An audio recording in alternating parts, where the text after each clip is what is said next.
The day began in the same grim manner it always did, with the muffled sounds of the city outside mingling with the heavy silence inside. Amelia awoke to the dampness of the straw mattress beneath her, her body aching from the day before.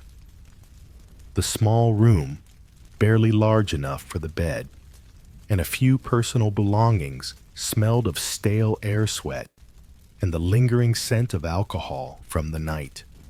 There was no comfort here, no warmth, no softness, only the cold, hard reality of her existence.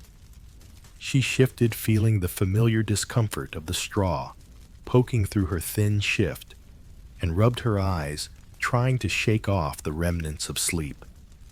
It had been a long night. The brothel had been busy, filled with men who came seeking the warmth of bodies, the fleeting touch of a woman, and the promise of something more than their mundane lives. Amelia had seen them, all the men, with their eager eyes, their sweating palms, their promises of money. She had learned long ago not to listen to the lies. There was no kindness in this world, only the cold transaction of bodies for coin. A sound from across the hall interrupted her thoughts. Gertrude, one of the older women in the brothel, had finished her shift.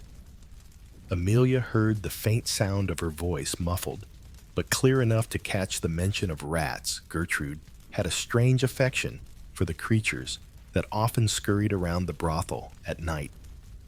Despite the discomfort of their existence, the rats were a part of the constant grim tapestry of life in the brothel, an uninvited yet enduring companion. The sound of footsteps on the stairs signaled the arrival of Mrs. Covington, the brothel's madam. Amelia's stomach tightened at the sound of her heels clacking against the worn wooden stairs. Mrs. Covington had a presence that filled any room she entered, her sharp eyes constantly scanning for what was out of place. The women knew better than to try and avoid her. She ran a tight ship, and any sign of disobedience or sloth was met with swift punishment. Amelia, Mrs. Covington called, her voice carrying with the sharpness of a command. Up! The next client is here, and you're already late. Get yourself together, girl. Amelia sighed, already knowing that there was no way to delay the inevitable. There was no time to think, no time to linger in the haze of exhaustion that hung over her.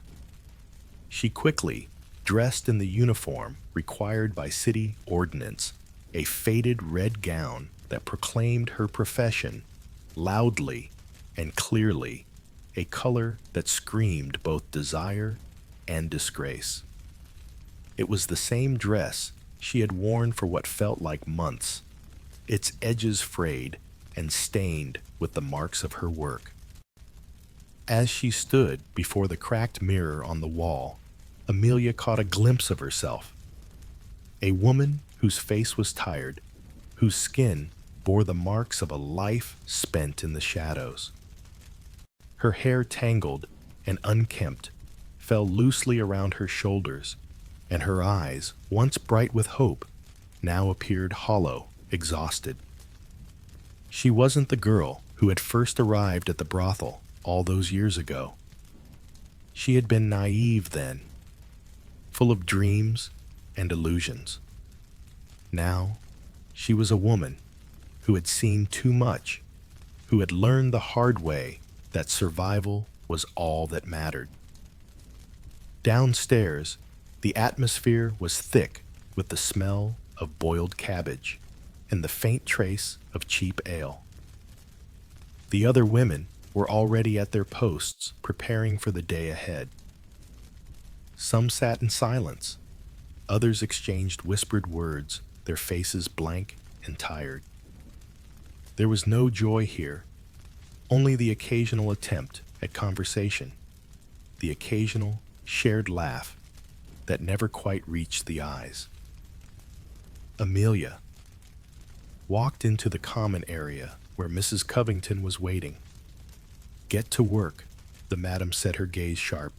"Don't make him wait." Amelia nodded silently, too tired to respond.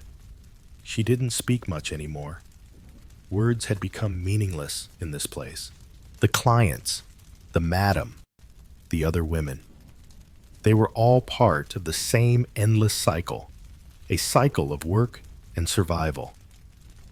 There was no room for conversation, only the relentless ticking of the clock as another day began.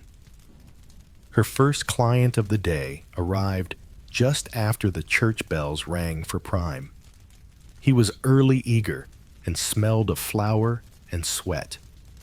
He was the baker from 2 streets over, middle-aged, married, and always convinced that he was Amelia's favorite. He had brought her a loaf of bread, as usual, as if carbohydrates could be currency. The madam had always accepted it, though it hardly made up for the lack of proper payment. The baker greeted her with his crooked grin and the usual compliments, which Amelia accepted without response.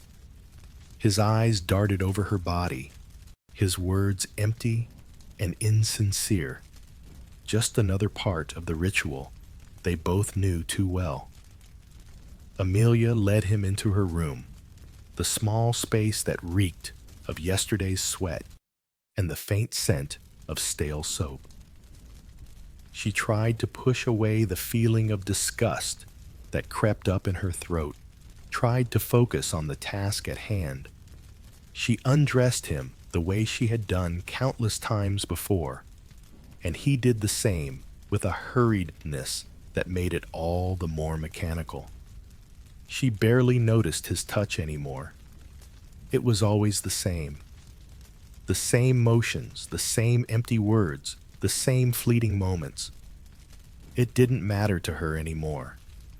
She had learned to shut it out, to pretend that this wasn't her reality, that the life she had wasn't one of constant judgment, constant degradation.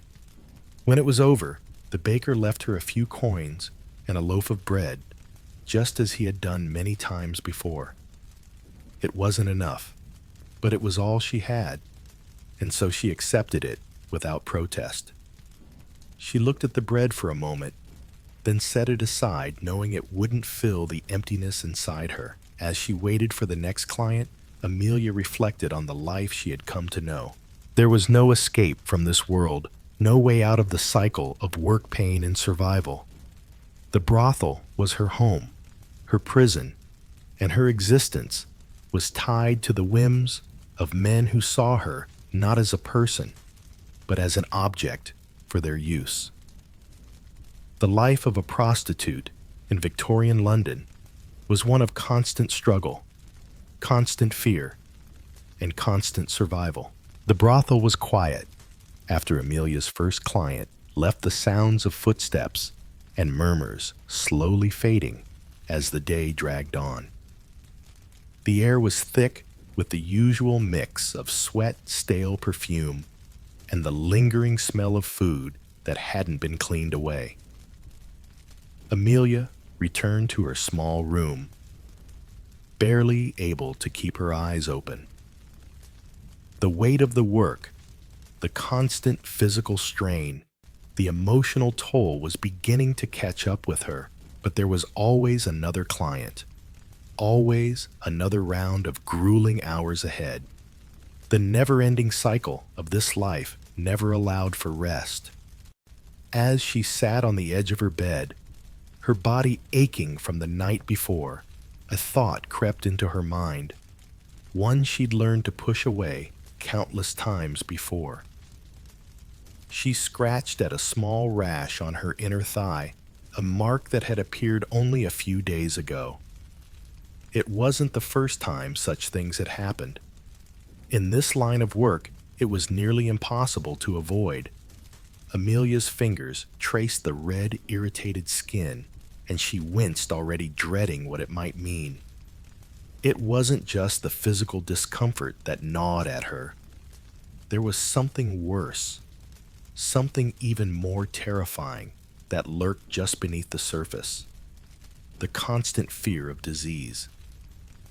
In this world where hygiene was a luxury and medicine was but a distant dream, women like Amelia often found themselves at the mercy of not only the men who paid for their bodies, but also the countless diseases that spread through the brothel like an invisible plague. Syphilis, gonorrhea, chlamydia, diseases so common, they were almost an afterthought, passed from man to woman and woman to man, with little regard for the consequences. But the consequences were always there, lurking, waiting to claim their victims. There was no cure for most of these illnesses, no relief from the symptoms that gnawed away at the body day after day. Amelia's thoughts were interrupted by a knock on her door.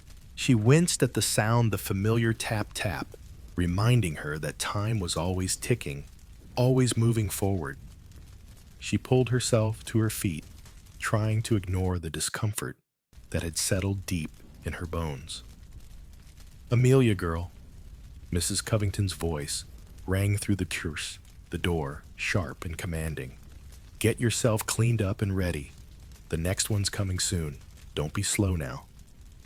Amelia sighed, knowing that there was no point in resisting. There was no time to think, no time to wonder what the rash on her thigh meant or what might be lurking in her body. There was no room for sickness here, only work, only survival. She tugged at the hem of her dress, straightened her back, and opened the door. "Yes, ma'am," she muttered, keeping her head down. Mrs. Covington didn't wait for her to respond. She just turned on her heel and disappeared down the stairs, her boots echoing on the wooden floor. The fear that had settled deep in Amelia's chest grew heavier as she dressed, each movement feeling like a chore. She went through the motions without thinking, dressing in the faded red gown that marked her as a woman of this place, this world, the same gown that had seen better days. As she glanced at the cracked mirror above her bed, she couldn't help but notice how pale her skin had become, how tired her eyes looked, how dull her face had become over the course of her time here. She was only in her 20s, but the life she led had aged her far beyond her years. She tried not to dwell on it as she made her way down the stairs. The familiar sense of the brothel hit her the moment she stepped into the common area, old beer, stale tobacco, and something else, something foul, that clung to the walls and the people. The women were already sitting at the kitchen table, some drinking from mugs of ale, others talking in low voices about their clients, about the work they did, the pain they endured. Amelia sat down quietly, her hands folded in her lap, her stomach twisted with hunger, but she couldn't bring herself to eat. The constant gnawing in her gut was nothing compared to the fear that lingered just below the surface. She knew that it wasn't just the physical toll of the work that was wearing her down. It was the constant threat of disease, the constant anxiety that came with living a life where sickness was a given, not a possibility. "Did you hear about Gertrude?" Beatrice asked suddenly, breaking the silence. Her voice was low, but it carried in the quiet room. "She's got that rash again. The one that didn't go away." Amelia's heart skipped a beat. She knew exactly what Beatrice was referring to. Gertrude had been one of the first to show signs of an infection last year, a rash that had spread across her body in blotchy patches. It had taken months to go away, and even then it was clear that it had left permanent marks on her skin. Some of the women had whispered that it was syphilis, but no one ever said it out loud. It was too dangerous, too painful to acknowledge. So they pretended it wasn't there, hoping that time would heal all wounds. But time never healed anything in the brothel. Time only deepened the scars, the physical and emotional toll. Amelia felt a cold shiver run down her spine. Gertrude was one of the older women. Someone who had seen it all, had lived through the worst of this life. If even she couldn't escape the threat of disease, what hope did someone like Amelia have? She'll be fine, Beatrice continued, though her voice lacked conviction. She always bounces back, but it's never easy, is it? I swear every time we think we've made it through one round of sickness, another one comes along. Amelia nodded, though the words barely registered. Her thoughts were elsewhere, lost in the growing sense of dread that had begun to settle in her chest. Every time she lay with a client, every time she touched another man's body, she couldn't help but wonder if this would be the one time when she didn't escape unscathed. The one time when the disease would take root, when the sickness would invade her body in ways she couldn't control. The thought was terrifying. But there was no choice, was there? There was no escape from the work, no alternative but to endure. The madam had already warned her that if she couldn't handle the work, there were plenty of others waiting to take her place. The brothel had no room for weakness, no room for fear. As the hours passed and the next client arrived, Amelia tried to push the thoughts aside, tried to focus on the task at hand. But the fear of disease, of infection, of what might come next, lingered in the back of her mind like a shadow that refused to leave. The client, a merchant, sat down in the small chair across from her, smiling as if he hadn't a care in the world. Amelia gave him her usual polite smile, one that never reached her eyes, the same smile she had given to countless men before him. But this time it was harder to smile. The weight of her own fears of disease, of death, of the constant fear that her body might betray her, pressed on her chest like a heavy stone. She didn't know how long it would take for the fear to go away, or if it ever would. All she could do was endure, just as she had always done, and hope that this time, just this once, she wouldn't be the one to fall. The brothel was quiet for a moment, but not in the peaceful way one would expect. Amelia sat alone in her room, the weight of the day pressing on her shoulders like a 1,000-pound stone. The sound of muffled voices from below mixed with the distant creaks of the old building sounds that had become so familiar they barely registered anymore. Yet today, they felt suffocating, oppressive. The weight in her chest was heavier than usual. It wasn't just the tiredness of a long day.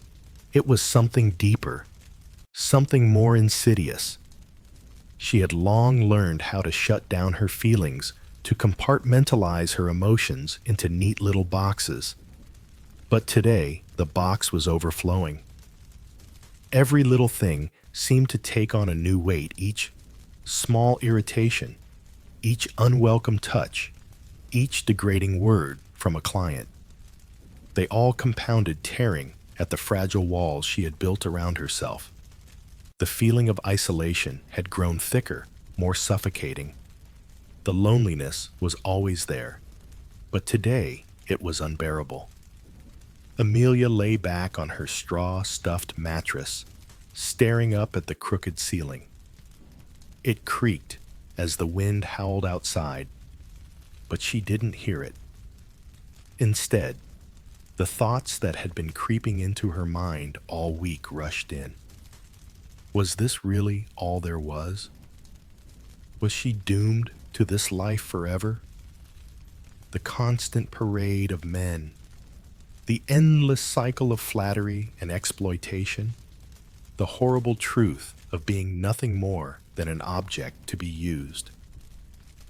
She closed her eyes tightly, willing the tears away. She hadn't cried in months, maybe longer. She wasn't sure. Crying wasn't a luxury for women like her. The truth was, it felt like there was nothing left for her, no future, no escape. Her fingers brushed over the rough sheets, the ones that were stained and threadbare. There was no comfort here, no solace in the harsh, cold reality of her life. The brothel, the men, the clients, they all came and went, but the emotional scars lingered long after they left. The loneliness, the emptiness, it never left her, not even for a moment. The door creaked open, pulling her from her thoughts. It was Gertrude, the older woman who had been there longer than anyone. Her voice broke the silence in the room. "Another long day, huh?" Gertrude said, sitting down on the edge of the bed with a sigh. "This job, it never gets easier, does it?" Amelia didn't respond immediately. She just lay there, her gaze fixed on the ceiling. The weight of Gertrude's words hung in the air, a truth that both of them knew all too well. Gertrude continued, her voice softer now. "We do what we have to. It's not much, but it's all we've got." Amelia finally turned her head to face her, the faintest hint of a tired smile on her lips. Gertrude had been right. It wasn't much, but it was the only thing that kept them alive. "You're right," Amelia said quietly. "It's just hard sometimes, you know, harder than usual." Gertrude's eyes softened, and she reached out, placing a hand on Amelia's shoulder. "I know, love. I know. You think you're the only one who feels that way. I'm right here with you. We all are." Her words were a comfort, but even they felt distant, like they were said out of habit, not because they held any real weight.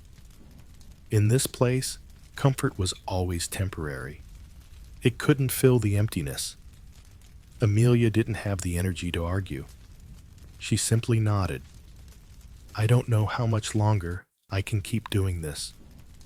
Amelia confessed, the words coming out before she even realized it. "It's not just the work. It's everything. The isolation, the loneliness.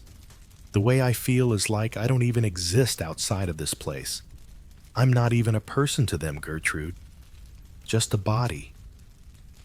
Gertrude was silent for a moment, and when she spoke again, her voice was full of a deep, weary understanding.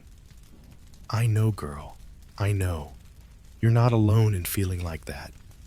We're all just passing through trying to survive. You don't have to be anyone but what they want you to be here. But out there," she gestured vaguely toward the street outside. "Out there, you're someone. You have your own life. You're not just a woman in a dress, you know. Not to me. Not to all of us." The words hit Amelia hard. She closed her eyes again, letting Gertrude's words settle deep into her soul. It was easy to forget who you were when all you ever did was live for others, live for clients who didn't care for a life that gave nothing in return. Gertrude was right. There had to be something more. But as the night wore on, and Amelia prepared for her next shift, the truth of the matter was impossible to ignore, no matter what Gertrude said. This life, this place was all she had. There were no alternatives, no ways out. Every day she was trapped deeper within these walls, further away from whatever humanity she might have once had. The weight of the emotional toll was almost too much to bear. There were days when it felt like her mind would break under the pressure. The constant fear, the constant judgment, the constant exhaustion, there was no escape. Not from the work, Not from the men, not from herself. She stared at her reflection in the cracked mirror, her face devoid of emotion. It was hard to remember a time when she was someone else, when she had dreams, hopes, and ambitions. They had all been slowly chipped away piece by piece until all that was left was the hollow shell of a woman who didn't even recognize herself anymore. Amelia, Gertrude's voice, interrupted her thoughts. She turned to look at the older woman, who was now standing by the door waiting. "You're not alone in this. You know that, right?" Amelia nodded again, but the words never felt true. Not anymore. The emotional toll of her job, of her life, had reached a point where nothing seemed to matter anymore. Not the empty promises, not the comforting words. Nothing could undo the damage that had already been done. "Yeah," Amelia whispered mostly to herself. "I know." But as she got up to prepare for the next client, she couldn't shake the feeling that she was lost. Lost in a world that didn't care for women like her. A world that saw them only as objects to be used and discarded. It was a feeling that would stay with her even as the night wore on, and the brothel came to life with its usual sounds, the laughter, the clinking of coins, the hollers from the other women. And in the end, when it was all over, it would still be just her, alone in the silence, carrying the emotional weight of a life that had never been her choice. The nights had grown longer in Whitechapel, and a sense of dread hung over the district like a thick fog. It was the sort of dread that crept up slowly, quietly, until it was suffocating, until it made every street corner feel like an ominous shadow. For the women of Whitechapel, every evening was filled with the same mixture of fear and resignation. They had lived through so much already. The squalid conditions, the grinding work, the constant battle to survive. But now, something darker lurked in the alleys. Something that couldn't be fought with grit or determination. Something that threatened to steal their very lives. Amelia had heard the rumors, of course. The whispers in the taverns, the hushed conversations as they sat together, trying to eat whatever scraps they could find. "Another woman found dead in the street," they'd say. "No one knows who did it, but it's always the same. The poor soul's just like us." No one had to say the name out loud. It was everywhere. Jack the Ripper. The name alone sent chills through Amelia's bones. Every prostitute knew it. Every woman walking the streets of Whitechapel knew that it wasn't a matter of if, but when he would strike next. The terror had already begun to take root in their hearts. Each one of them knew they could be the next victim. Every time they walked the dark streets, every time they led a man into their rooms, there was a constant gnawing thought in the back of their minds. Will it be me tonight? One evening, as Amelia finished another shift, she gathered her things slowly, trying not to listen to the clamor of the brothel's common room. The sound of men laughing, shouting, and the clinking of mugs was a backdrop. She had grown used to a constant reminder that life, or at least this life, had to keep moving. But tonight, she couldn't shake the weight of the conversation she had overheard earlier. The news of the latest body found in a dark alley, another poor soul whose life had been ripped away in the night. Amelia had seen enough women who'd been lost in the same way.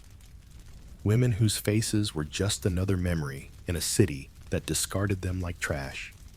She sighed and pulled her threadbare shawl tighter around her shoulders as she stepped into the cold, gray night. It was quiet in Whitechapel, now the streets bathed in the sickly glow of gas lamps. The street was empty, save for the few lingering figures, the women walking in pairs, their steps echoing in the emptiness. Amelia quickened her pace, feeling the familiar tension in her chest, the constant anxiety that never fully left. She wasn't afraid of the men she worked with or the clients she served. She was afraid of the darkness that seemed to close in around her with each step she took. The shadows seemed to grow deeper, more threatening the longer she stayed out here. "Night's not good for you tonight, Amelia." Gertrude's voice cut through the night air as she appeared beside her. Gertrude was older, but she'd lived longer in Whitechapel than any of the other girls. She had a way of seeing things that the others didn't, a way of understanding the streets in a way that felt almost mystical. "What do you mean?" Amelia asked, glancing over at her. She felt a shiver of unease, but it wasn't just the cold air. "Something's different tonight," Gertrude muttered, glancing nervously at the alleyways they passed. "Feels like something is waiting in the shadows." Amelia felt a twist of unease in her gut. She had heard this before, but it had never felt so real. Gertrude wasn't one to speak in vague riddles. When she said something didn't feel right, it usually meant that trouble was lurking nearby. "Do you think—" Amelia began, but Gertrude didn't answer right away. Instead, she turned to face her, her eyes wide with fear, something rare for Gertrude, whose life in the brothel had hardened her against most things. "You should get off the streets. Get inside. Don't let him find you," Gertrude said, her voice low and urgent. The fear in her eyes was palpable, and it sent a chill racing down Amelia's spine. "I've heard the rumors. Another one tonight. They say it's him for sure. He's closer than we think. He's watching us." The weight of Gertrude's words hung in the air as they continued walking through the narrow, dark alleys. Amelia's breath came out in shaky bursts, her footsteps quickening. She had been out here before in the dead of night, and it had always felt dangerous, but tonight it felt different. It was as if the very air was thick with dread. She couldn't help but glance over her shoulder, half expecting to see a shadow lurking behind her, just out of sight. "Amelia, you're not listening." Gertrude's voice pierced through the fog of Amelia's thoughts. "You can't stay out here. You have to go back inside now." Amelia hesitated for a moment, then nodded. She knew Gertrude was right. They had all heard the stories, seen the terrible things happening to the other women. The ones who had never come back from their nights on the street. The ones who'd been left in dark alleys, their lives snuffed out like candles in the wind. The ones who'd become part of the Ripper's deadly pattern. "Don't let him get you," Gertrude added quietly. "He comes when you least expect him, and when he does, you'll never see him coming." The night dragged on, and Amelia couldn't shake the feeling of unease that settled in her bones. She finally reached the brothel's doorstep, the faint smell of damp stone and stale ale welcoming her inside. The door creaked shut behind her, and she sank into a chair, her thoughts still racing. The women of Whitechapel had long lived with danger, but now it was different. It wasn't just the men they had to fear anymore. It wasn't just the unkind words or the violence from their clients. Now, there was something much worse. Someone who stalked the night, who hunted women like her for sport. Someone who knew that no one would care if they disappeared. Because in Whitechapel, there were always more. Always someone else who would take their place. But even in the face of such terror, Amelia knew one thing. As long as she kept moving, as long as she stayed one step ahead, she would survive. She had no choice. This was her life now, just as it was for the others, just as it had always been.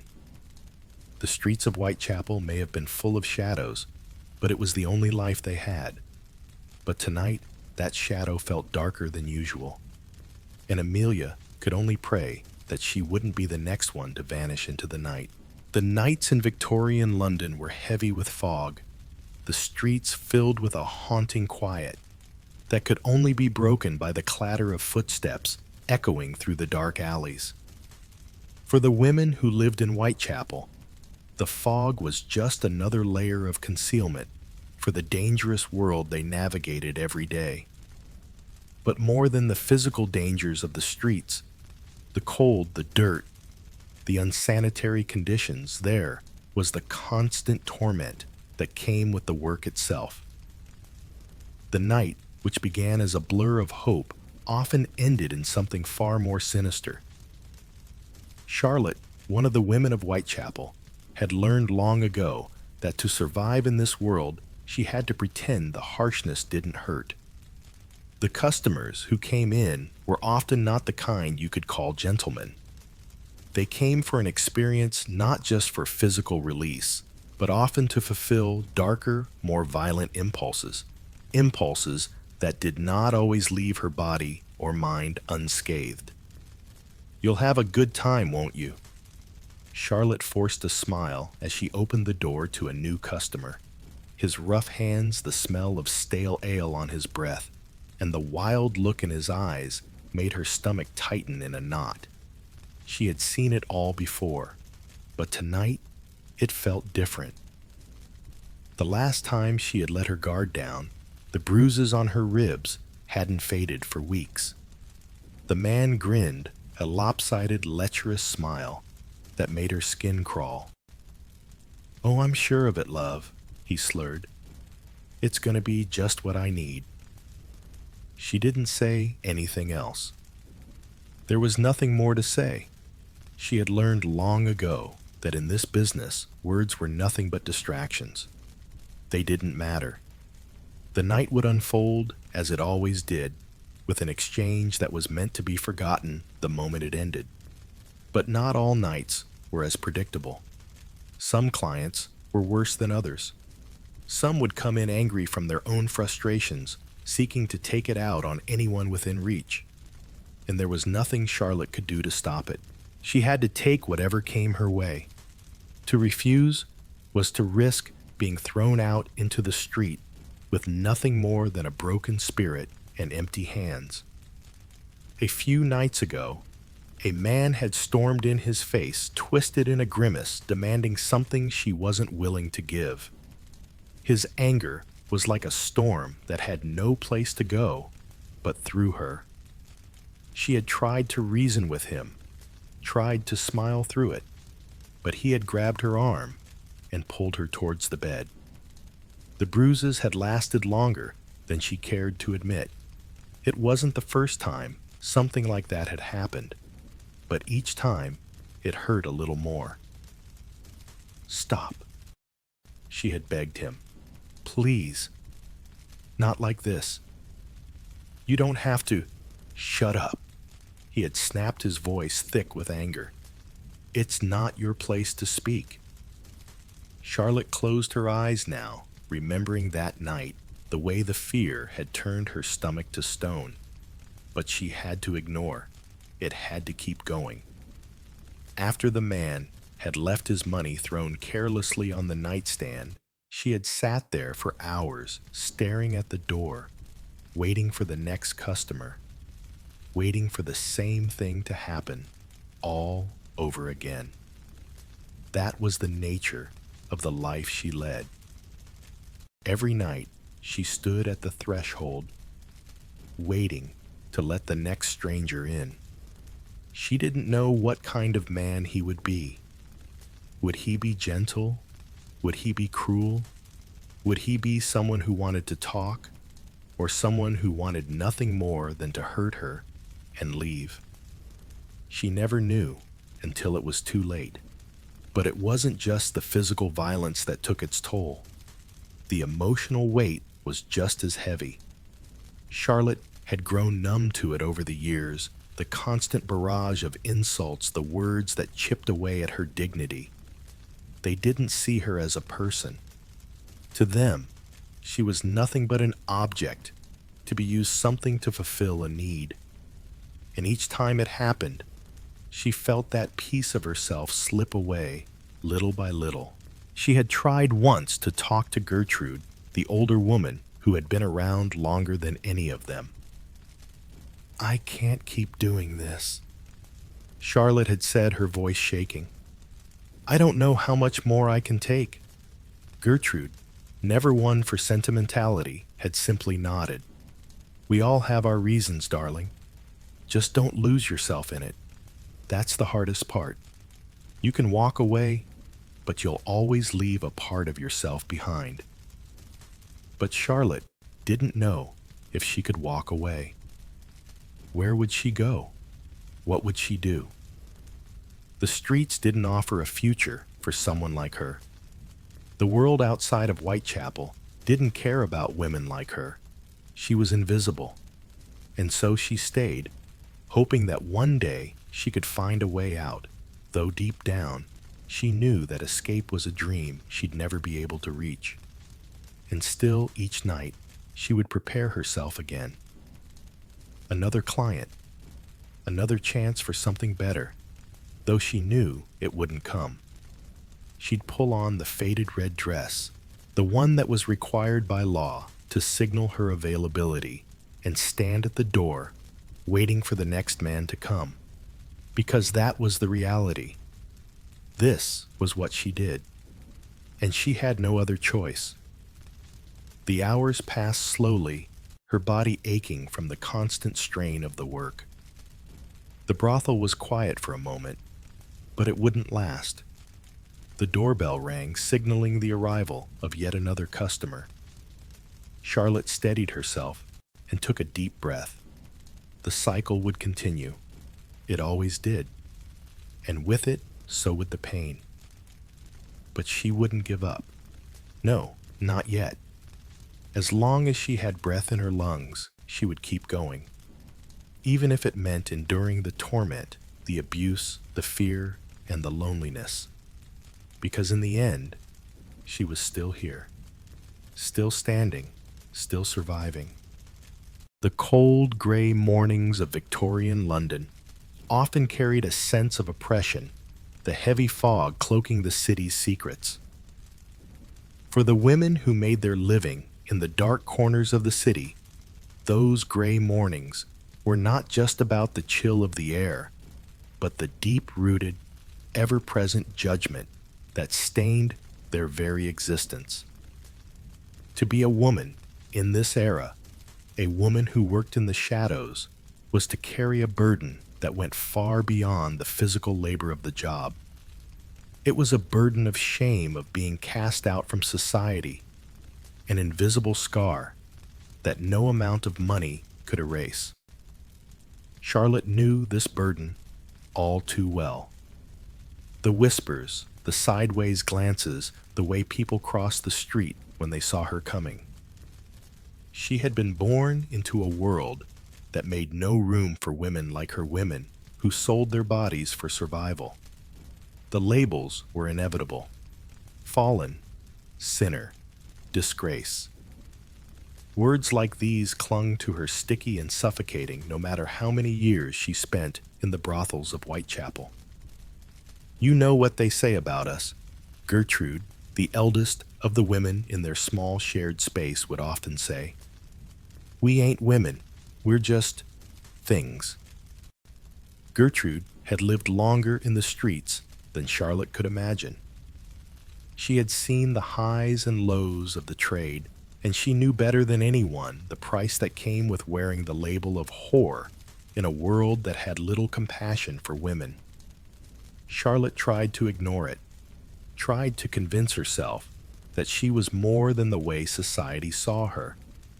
But each glance from a passerby, each whispered insult from a customer, reminded her that she would never be seen as a human being. She was a tool, an object, a commodity to be used and discarded. And then there were the men, the customers, the ones who walked in with their smug faces and lewd glances. To them, She was nothing more than a momentary escape from their frustrations. She knew they would never see her as someone with hopes, with dreams, with a life outside of the room where she performed. "All right, love," one man had said to her, his voice thick with drunkenness as he pulled her closer. "You're here to please, and I'm here to pay. Let's not get too personal, eh?" She wanted to fight back to tell him that she was more than just this moment, but the words were always stuck in her throat. It wasn't worth it. For one thing, it would only make him angry. For another, she had no power. Her value was dictated by men like him, by the cruel judgment of a society that had no place for women who didn't fit the narrow mold of virtue. Even the women she worked with shared the same fate.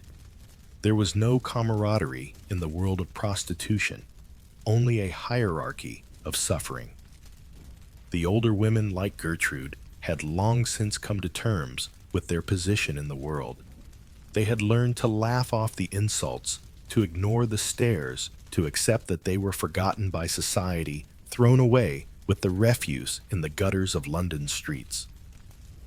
"Don't let them get to you, Charlotte," Gertrude would tell her after a particularly cruel comment from a customer or a passerby. "You ain't what they say you are. You're just trying to make a living." But Charlotte couldn't shake the feeling of worthlessness. How could she? The labels were all around her, seeping into her bones with every breath. Even in the moments when she tried to find peace in the company of the other women, there was a nagging reminder that the world saw them as less than human. She would see it in the eyes of the men who passed by, the way they would glance at her with disdain. She would hear it in the harsh words of the street preachers who yelled from their soapboxes, condemning her and every woman like her to eternal damnation. "Repent, sinners," they would shout. "Turn away from your wicked ways and be saved." But there was no salvation for women like Charlotte. There was only survival. The other women, too, felt the sting of this societal rejection. Marjorie, a younger woman, who had only recently entered the trade, had once told Charlotte, "I miss the sun. You know, I miss it shining on my face. I never thought I'd end up like this. No family, no future. Just this." Charlotte had heard similar sentiments from every woman who had ever crossed the threshold of the brothel. Everyone had a story. Everyone had dreams that were crushed slowly, bit by bit, by the weight of their situation. Yet the world didn't care for their stories. They were simply labeled dismissed and cast aside. The worst part was the sense of isolation that came with the work. Prostitutes were viewed as the lowest of society, and even the other women in the brothels, though they shared similar fates, carried their own prejudices. There was no bond of sisterhood here, only a desperate struggle for survival. It was every woman for herself, and in the absence of any true support, Charlotte found herself growing more and more distant from the world around her. Even in the small community they had created, Charlotte often felt a pang of loneliness. They could talk, laugh, and commiserate about their shared experiences, but in the end, they were still separate from the rest of the world. They were forever outsiders. "We're not people," Gertrude had said, once her voice low with bitterness. "We're shadows. We don't exist in their world, only in their filth." And that was the harsh reality. They weren't just outcasts, they were invisible, not only to society, but often to each other. The shame and guilt carried by each woman were too heavy to share without fear of judgment.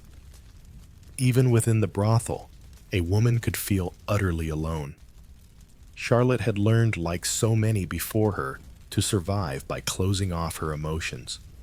She lived her days by routine, ignoring the bruises, the words, the gazes. She had to, for the alternative, giving into the weight of shame, was far worse. So she built a wall around herself, one stone at a time, until she could no longer feel the sting of society's scorn. It wasn't a perfect solution, but it was the only one she had. The shame, the rejection, and the isolation would never leave her. But in this dark corner of the world, she would carve out a small piece of herself to keep from being entirely consumed. In the end, they were all the same, weren't they? No matter how hard they tried, the world would always see them as less than human. But Charlotte held on to one small truth. Her existence, no matter how grim, had meaning. She was here. She was surviving. And that in a world so ready to discard her was something worth holding on to. The air in the narrow alleys of Whitechapel felt thick with desperation. Every corner seemed to carry the weight of 1,000 broken dreams, the lives of women like Charlotte, marked by poverty and uncertainty. Charlotte had known hardship all her life. Born into a poor family on the outskirts of London, she had learned early that survival was never guaranteed. But nothing had prepared her for the crushing weight of living in a city that offered little mercy to those at the bottom. The brothel was at first just another step in her struggle to make ends meet. When Charlotte's mother fell ill, there was no money to care for her. No amount of prayer or hard work could bring the silver needed to purchase medicine, and so Charlotte was forced to watch her mother slowly fade, unable to do a thing.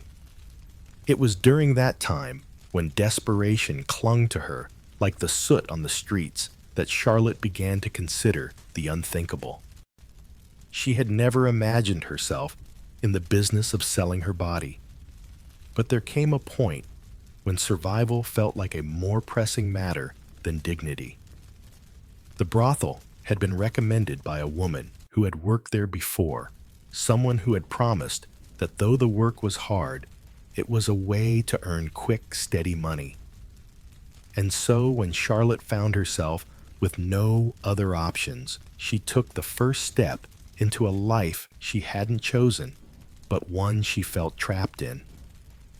The first night she arrived, she had been handed a faded red gown and told that her shift would begin at dusk. The air was cool, but the nervous sweat on her brow made her feel clammy and hot. The scent of stale ale and cheap perfume lingered in the hallway, and the distant sounds of muffled voices echoed from below. The madam, a woman named Mrs. Doyle, had a voice as sharp as a whip. She barked orders at the women, reminding them that rent was due, as was the constant need to work. Charlotte quickly learned that the brothel wasn't just a workplace. It was a prison of sorts, one with invisible bars that held the women captive in a cycle of debt and despair. Charlotte's first month was spent frantically working to meet her rent, which was set at a price so high that even the busiest of nights could barely cover it. Every day, she stood in the cold, waiting for the next client to walk through the door. She had quickly realized that there was no time for breaks, no time for rest. As soon as one customer left, the next arrived, often with the same empty gaze, the same drunken breath, and the same heavy demands. Charlotte had to give everything to satisfy them, her body aching from the constant strain, but she had no choice. She had to survive. "Don't you get tired of this, Gertrude?" The woman who worked in the room next to hers would ask now and then when they passed each other in the hallway.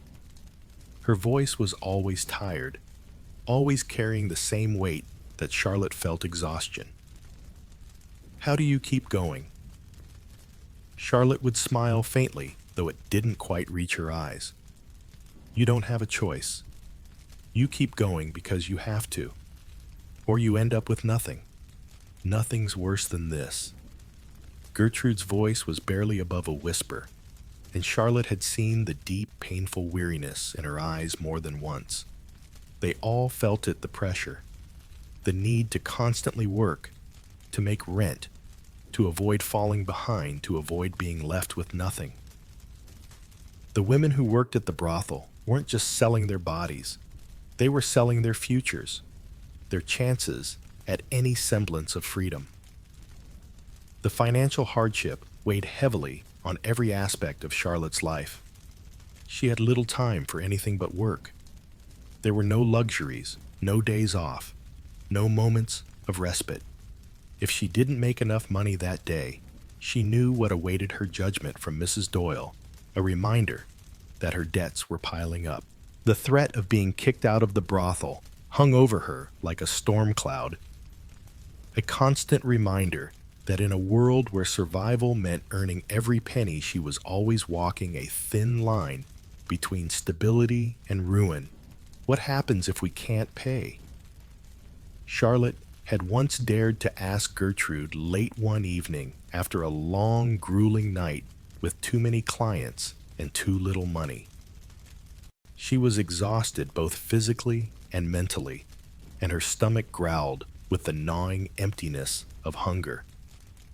Gertrude sighed, her hand resting on her tired face. "You end up on the street, sweetheart. That's where they send you. Or worse, you end up working for someone else. Someone who won't treat you like Mrs. Doyle does.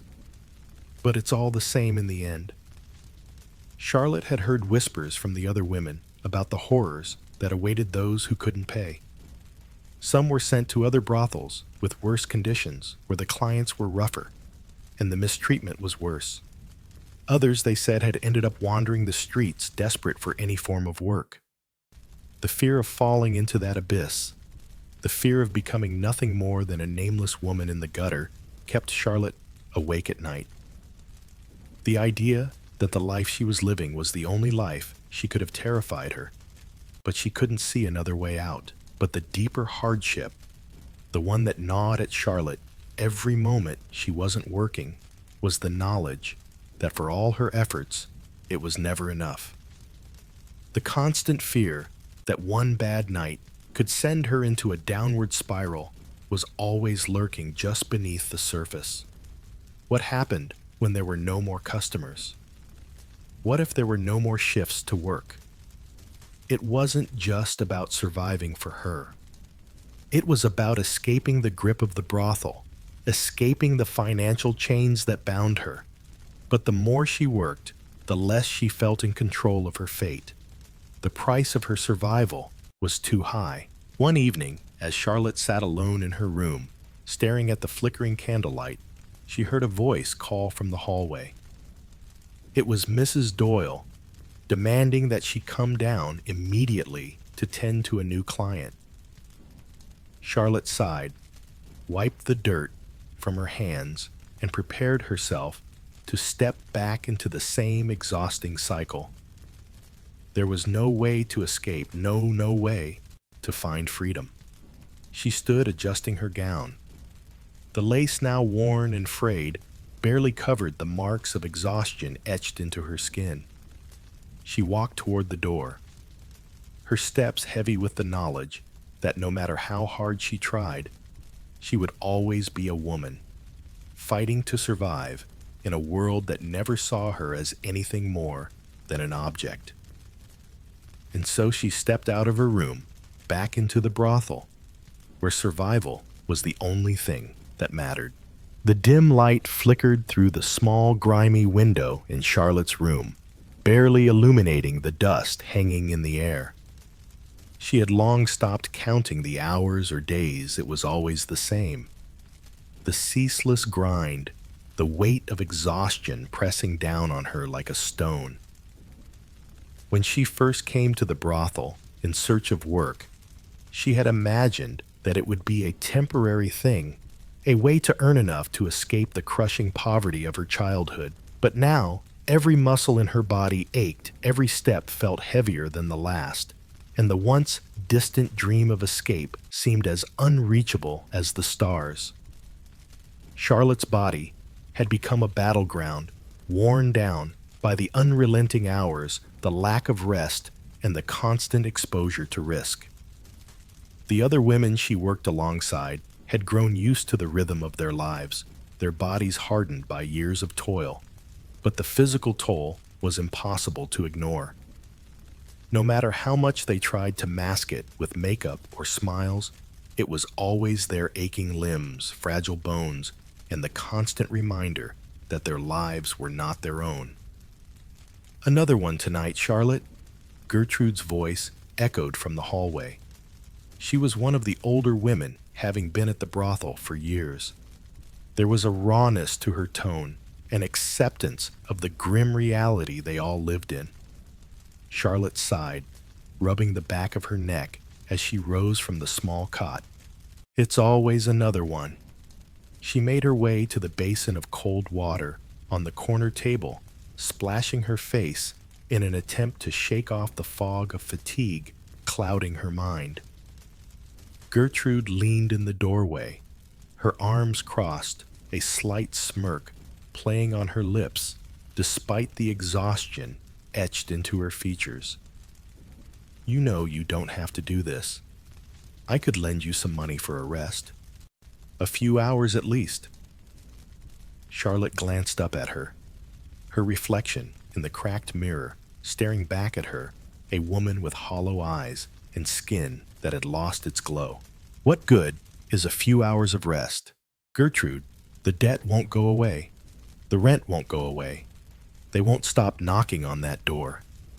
She pulled the ragged dress over her head and fastened it with an automatic practiced motion. She knew what Gertrude meant. The other women often offered to help food a few coins here and there, but there was no escape from the demands of the brothel. The work had to be done, no matter how worn down they were. The constant pressure to perform, to earn enough to meet the demands of the brothel, to survive another day, was always there. Charlotte's body had started to betray her, and she could feel it with every step, every moment. Yet she carried on, because there was no other choice. The fear of being without, of not earning enough to survive, had crept into her bones and remained there a constant companion. The brothel was a place that demanded everything of its women. Not just their bodies, but their energy, their time, their souls. Charlotte had once been full of hope, but hope had faded with each passing day. She had begun to feel like a shell of the person she used to be, walking through her days as though she were on autopilot, moving from one customer to the next without a thought for herself. Her mind had grown too tired to think, her body too tired to care. "Don't forget to keep your spirits up, love," Gertrude said softly, her voice tinged with sympathy as she stepped back from the door. "I know it feels like too much, but you're stronger than you think. We all are." Charlotte forced a smile, though it didn't quite reach her eyes. "Stronger than I think, huh? I guess I'll need every bit of it tonight." The truth was, Charlotte's body was betraying her. She had always been a thin woman, but now she could feel the hollow ache in her stomach. That was more than just hunger. It was malnutrition. There was rarely enough food to satisfy the hunger pangs, and even when there was, it was never good. Stale bread, a sliver of cheese, and soup made from whatever scraps could be found. The lack of nourishment made her feel lightheaded, her limbs stiff, and her movements sluggish. But it wasn't just the lack of food that wore her down. It was the work itself, the endless cycle of clients, the lack of rest. Charlotte's back ached from hours spent in positions that left her sore for days. Her hands were calloused from gripping onto anything, that might provide her with some support during the most uncomfortable moments. The mental toll was no less damaging. Her thoughts were always clouded by the relentless pressure to perform, to earn enough to meet the demands of the brothel to survive another day. As the evening wore on, Charlotte's body began to feel like it was shutting down. She tried to shake off the weariness, tried to ignore the soreness in her limbs, but it was impossible. She had worked through many nights, but this one felt different, slower, heavier, more taxing. The knock on the door signaled the arrival of her next client. "Another one," she muttered to herself, walking toward the door, her feet dragging against the floor. Her body was protesting with every step, but she opened the door and smiled the same practiced smile she had perfected long ago. The client was a middle-aged man, his face flushed with alcohol. He smiled at her, his breath sour and warm. "Are you ready, my dear?" he asked, stepping into the room with an air of entitlement. Charlotte nodded, her heart sinking as she prepared herself for another hour of work. When the night finally ended, Charlotte collapsed back onto the cot, her body aching and sore. She hadn't had a break, hadn't had a moment to rest her weary muscles. Her mind was foggy and her body was raw. She closed her eyes and tried to push the thoughts away, tried to focus on the nothingness that seemed to be creeping in. Sleep was her only escape, though it offered little solace. The physical toll of the job had become a part of her, woven into the very fabric of her being. But as she drifted into a restless sleep, one thought echoed in her mind. How much longer could she endure this? How many more nights could she keep pushing her body past its limits before it gave out completely? In a world that seemed to offer no other choice, the price of survival was written in the lines of her aching body and the weight of each passing day. The days were long in the brothel, the hours slipping by in a blur of exhaustion and monotony. Charlotte knew that every hour spent away from work was another hour wasted, another moment where she might fall behind on rent or fail to meet the madam's expectations. But the demands of the job, both physically and mentally draining, took their toll. With each passing night, her body grew weaker, her mind more clouded, and the weight of the world felt heavier on her shoulders. In the dim corners of the brothel, a quiet form of relief was found: alcohol. The thin, watery ale was never enough to drown out the fatigue or numb the physical pain, but it was a brief escape, a momentary respite from the relentless cycle of work. It wasn't much, but it was something. For Charlotte, as for many of the other women, the alcohol was more than just a drink. It was a small comfort in a life that otherwise offered little in terms of solace. "Need a drink to help you unwind, Gertrude?" one of the older women asked as she poured a mug of ale into a chipped cup. She slid it across the small table toward Charlotte, her eyes weary from years of similar nights.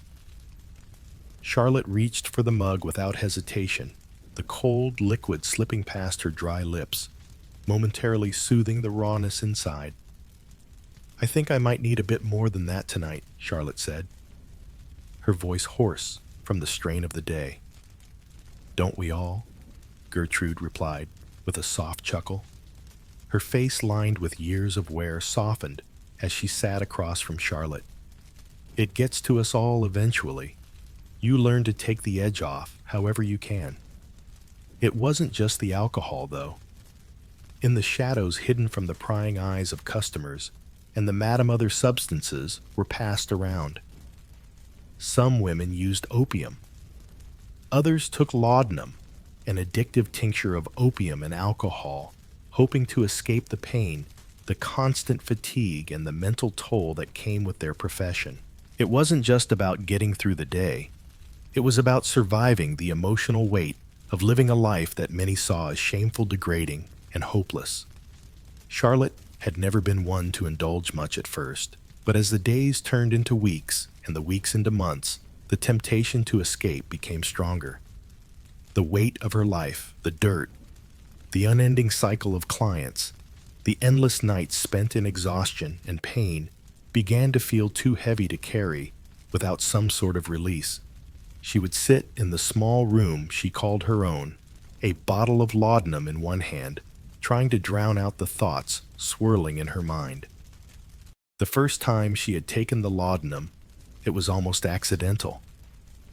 A fellow worker had offered her a small dose, a way to numb the body after the long hours spent with clients. Charlotte had felt the effects immediately, the warmth spreading through her, the fog clearing from her tired mind. It was the first time in weeks that she had felt anything close to peace. Just a little bit more. She muttered to herself that night, the bottle in her hand. But as the weeks passed, it became a routine. The brief escape it provided started to feel like the only way she could survive each day. It wasn't long before the effects of her reliance on the substance began to show. Her body, already worn from the long hours, began to wither even more. Her appetite disappeared, replaced by an insatiable craving for the fleeting numbness that the drug provided. Her mind, too, began to cloud. She would forget small things, where she had put her dress or the conversation she had with a client just the day before. The emotional distance she felt from everyone, including the other women she worked with, grew wider. Charlotte Gertrude said one night, her voice stern but tinged with concern, "You're slipping, girl. You've got to pull back before it gets too late." Charlotte had only half heard her, the dull throb of the laudanum in her veins dulling everything else. "I'm fine," she replied softly. But there was a tremor in her voice that betrayed her. Gertrude didn't press further, but Charlotte saw the worry in her eyes. She had been in this life for years, but even Gertrude knew the cost of addiction, how it could take a person from the inside out, how it could chip away at your humanity until all that was left was an empty shell going through the motions of survival. And yet, despite knowing the dangers, Charlotte couldn't stop. The days blended, each one a blur of customers' exhaustion, and the quiet moments of escape she found in the bottles and vials that lined the back corners of the brothel. The harshness of her reality was something she couldn't face without them. The addiction wasn't just physical, it was mental, emotional. It was the only way to keep from breaking down completely, the only way to survive the constant weight of the world pressing down on her. As the weeks wore on, Charlotte's health deteriorated. She grew thinner, her skin pale and almost translucent. Her once vibrant eyes lost their spark, replaced by a dullness that matched the lifelessness of the brothel itself. The constant fatigue made everything feel heavier, as though she were carrying the weight of the world on her shoulders, and the substances only offered a reprieve. The women around her noticed. They could see the change in her, how she had withdrawn, how the once welcome smile she had flashed at customers now seemed forced. But no one said anything, not in the brothel. It wasn't their place, and perhaps they too had once been in Charlotte's shoes. The cycle of addiction continued, with the promise of relief only lasting for a few hours before the harsh reality of life set in again. Charlotte would wake each morning, her head foggy, her body sore from the previous night's work, but the promise of the next escape was always there, lurking just around the corner. The cycle was as old as the brothel itself, And as much as Charlotte tried to resist, she knew deep down that she too was a part of it. The addiction wasn't just a way to cope with the job. It was the only way she knew to survive it. And in that grim reality, Charlotte was trapped. The brothel in which Charlotte worked, tucked away in one of London's squalid alleys, had always been a place where survival was the key. For the women who worked there every day was a battle, not just with the outside world, but also with each other. It wasn't that they weren't sisters in their shared struggles. It was just that sometimes the weight of their existence in a world that offered so little space for women like them made even the closest bonds feel like fragile threads. From the outside, the brothel looked like any other in the grimy streets of Victorian London, a place for men to satisfy their desires with little regard for the women who provided those services. But inside, there was a complicated web of relationships, some filled with solidarity, others with suspicion and rivalry. Charlotte had seen it all.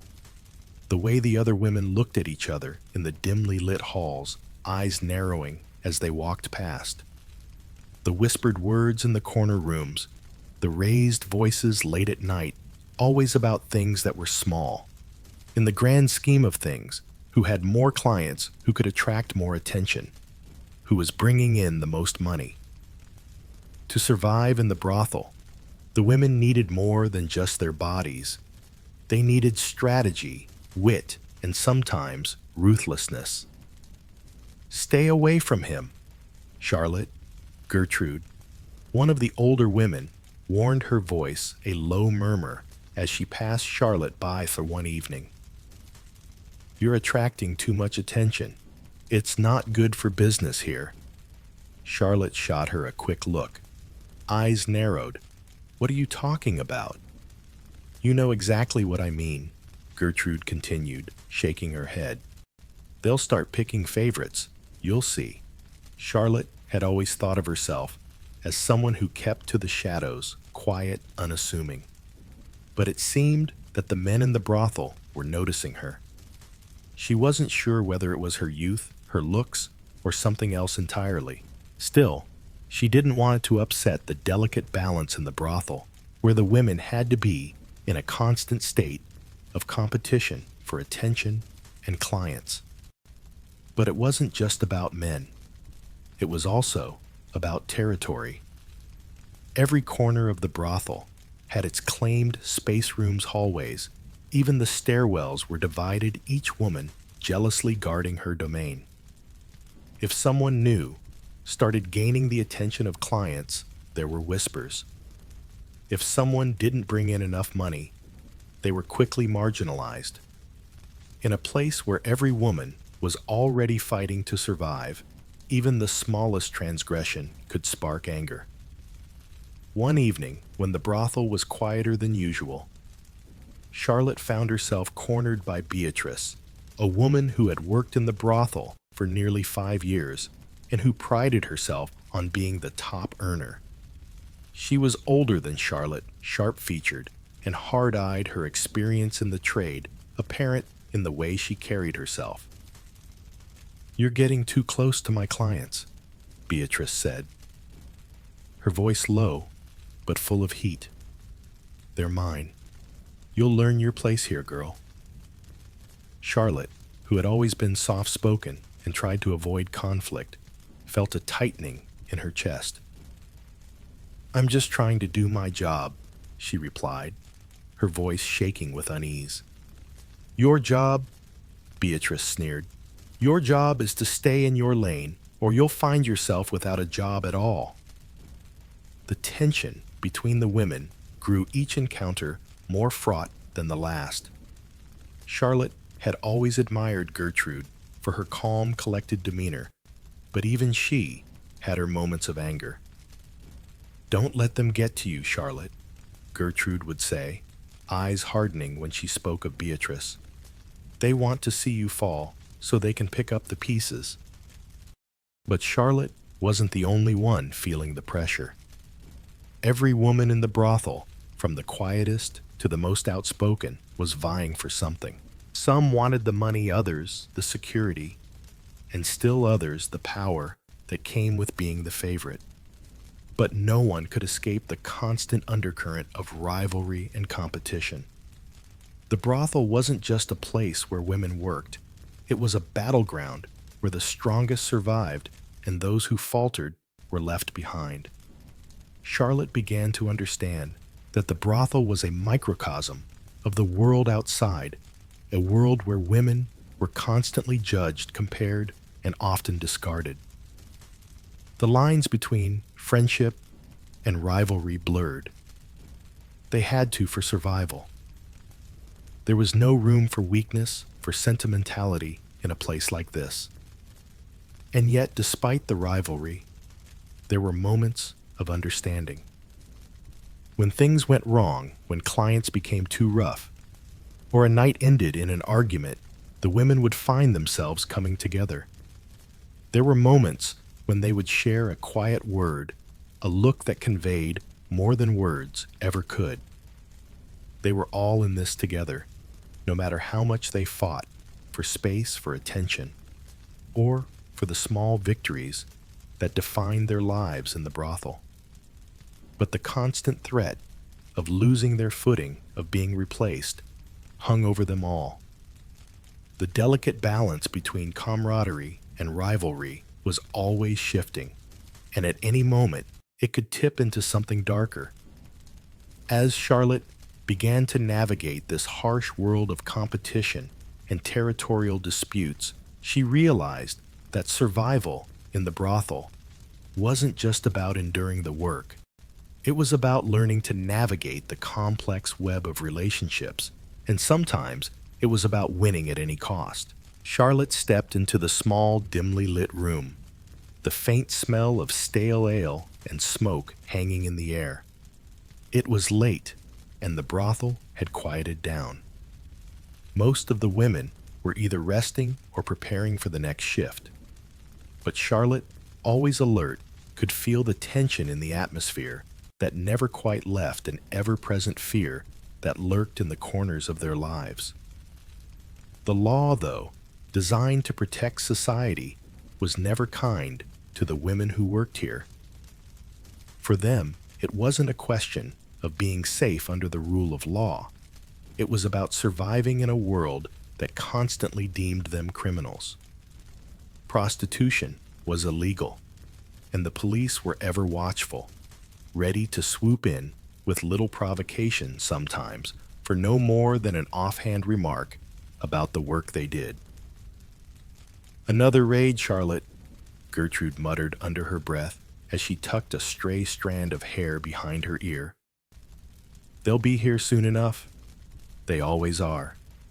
The older woman, having seen it all, spoke with a grim resignation. Gertrude had been through this many times, her experience in the brothel as long as her reputation. Charlotte nodded silently, her stomach tightening. It was always the same. Every evening, there was a sense of impending doom that hovered like a shadow.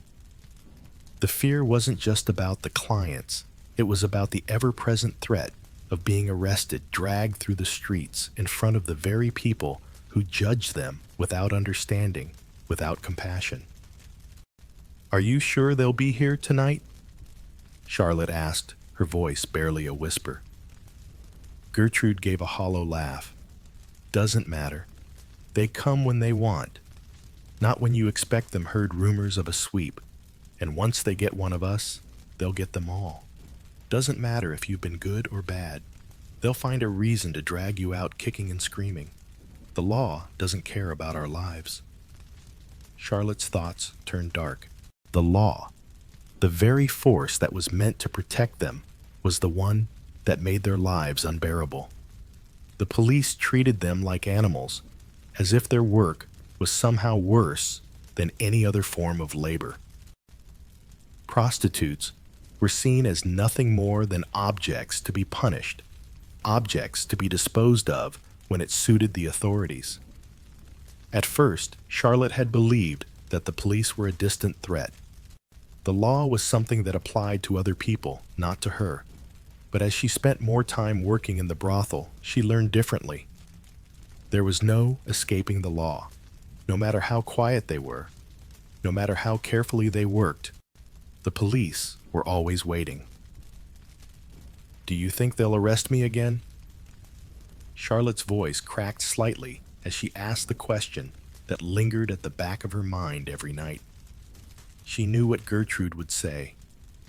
She had seen too many women arrested, their lives turned upside down for no reason other than doing what they had to do to survive.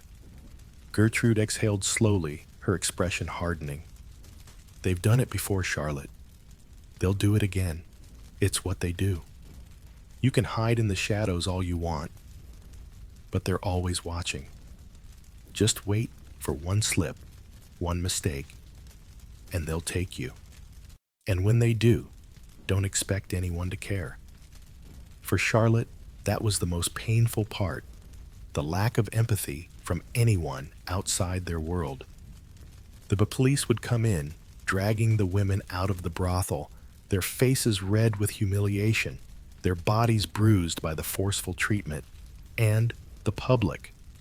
They'd turn away in disgust, as if they didn't see the women as people at all. But it wasn't just the risk of being arrested. It was the brutality that came with it. The women were seen as expendable, and the police, often men of little compassion, took advantage of that. Charlotte had witnessed the brutality, first-hand rough-handling mockery and punishment. It wasn't just about putting them in jail. It was about making them feel worthless, small, insignificant. "Remember the last time?" Gertrude asked, her eyes sharp. "The way they treated us, they made a spectacle of it, like we were less than dirt. They shoved us into the back of that wagon like animals, Charlotte. And the worst part is they enjoyed it. They always enjoy it." Charlotte nodded slowly, the memory of that night resurfacing in her mind. The humiliation, the shame, it all came crashing back. She had tried to block it out, but it was impossible. It was a fear that never quite left her, a constant weight on her shoulders. The women had been rounded up, dragged through the streets by the police, and paraded before the public like criminals. It wasn't about justice, it was about control. And the worst part was that they were powerless to stop it. "Will it ever stop?" Charlotte asked, her voice barely above a whisper. Gertrude looked at her with tired eyes. "I don't know. Maybe. Maybe one day someone will stand up for us.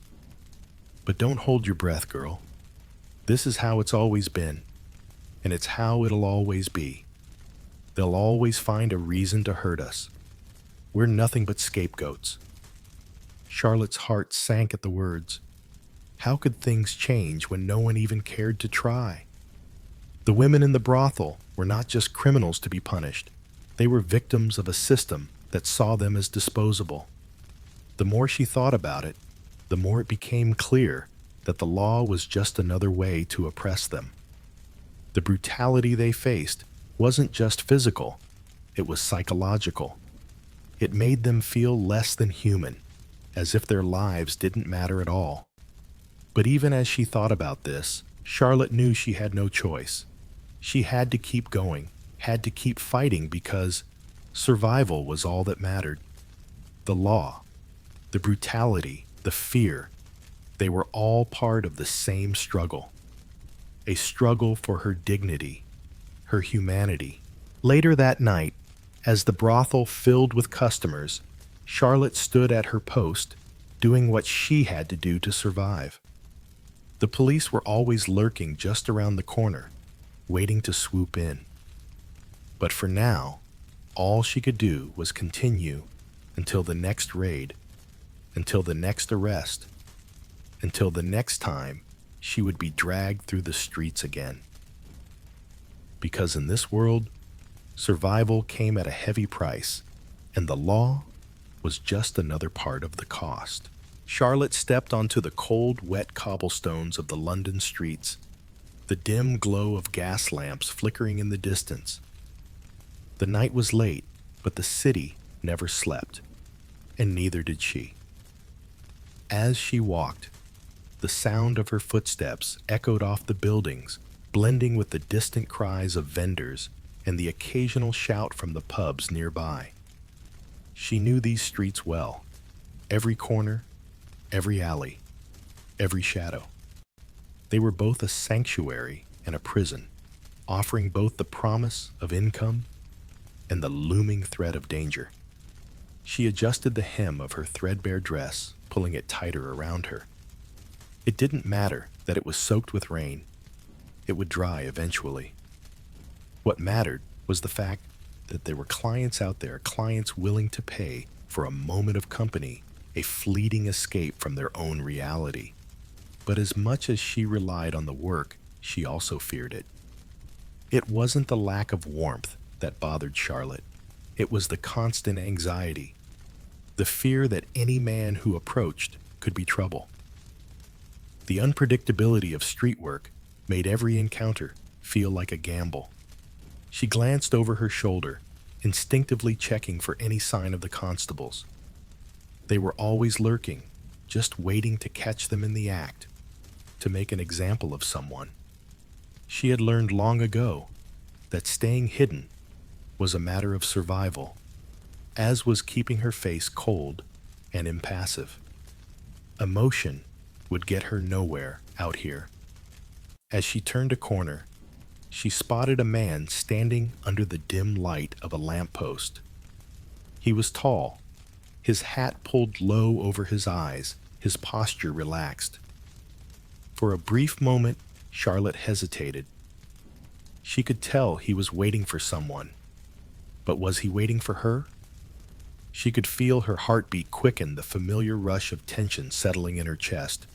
She had been on these streets long enough to know when something was off. "Hey, miss," the man called out, his voice low, almost slurred. Charlotte didn't reply immediately. She simply stopped her back straight, her eyes narrowing as she assessed him. She had learned to read men quickly, whether they were harmless or dangerous, kind or cruel, genuine or deceitful. But there was no way of knowing with certainty until the transaction was made.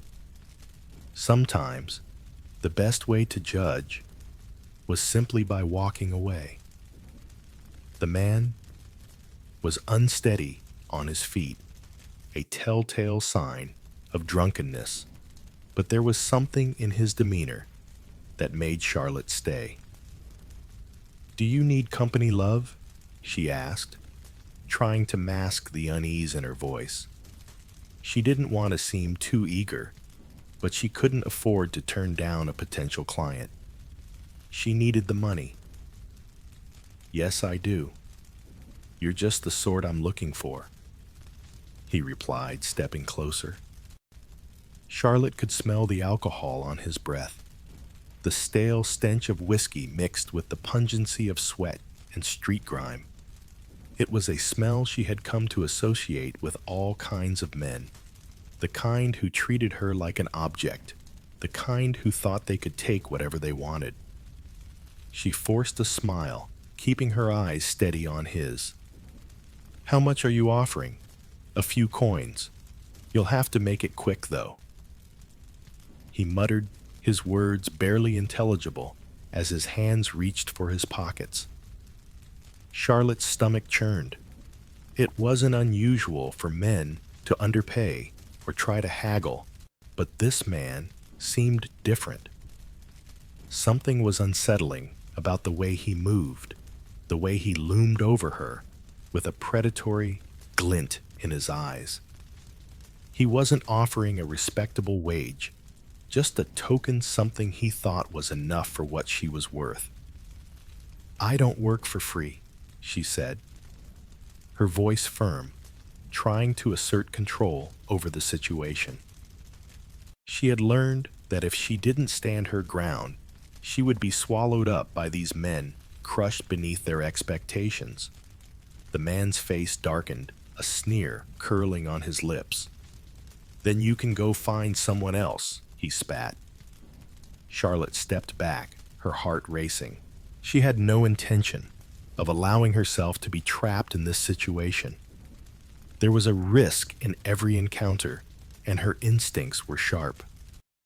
This man had started to make her feel small, like nothing more than a means to an end.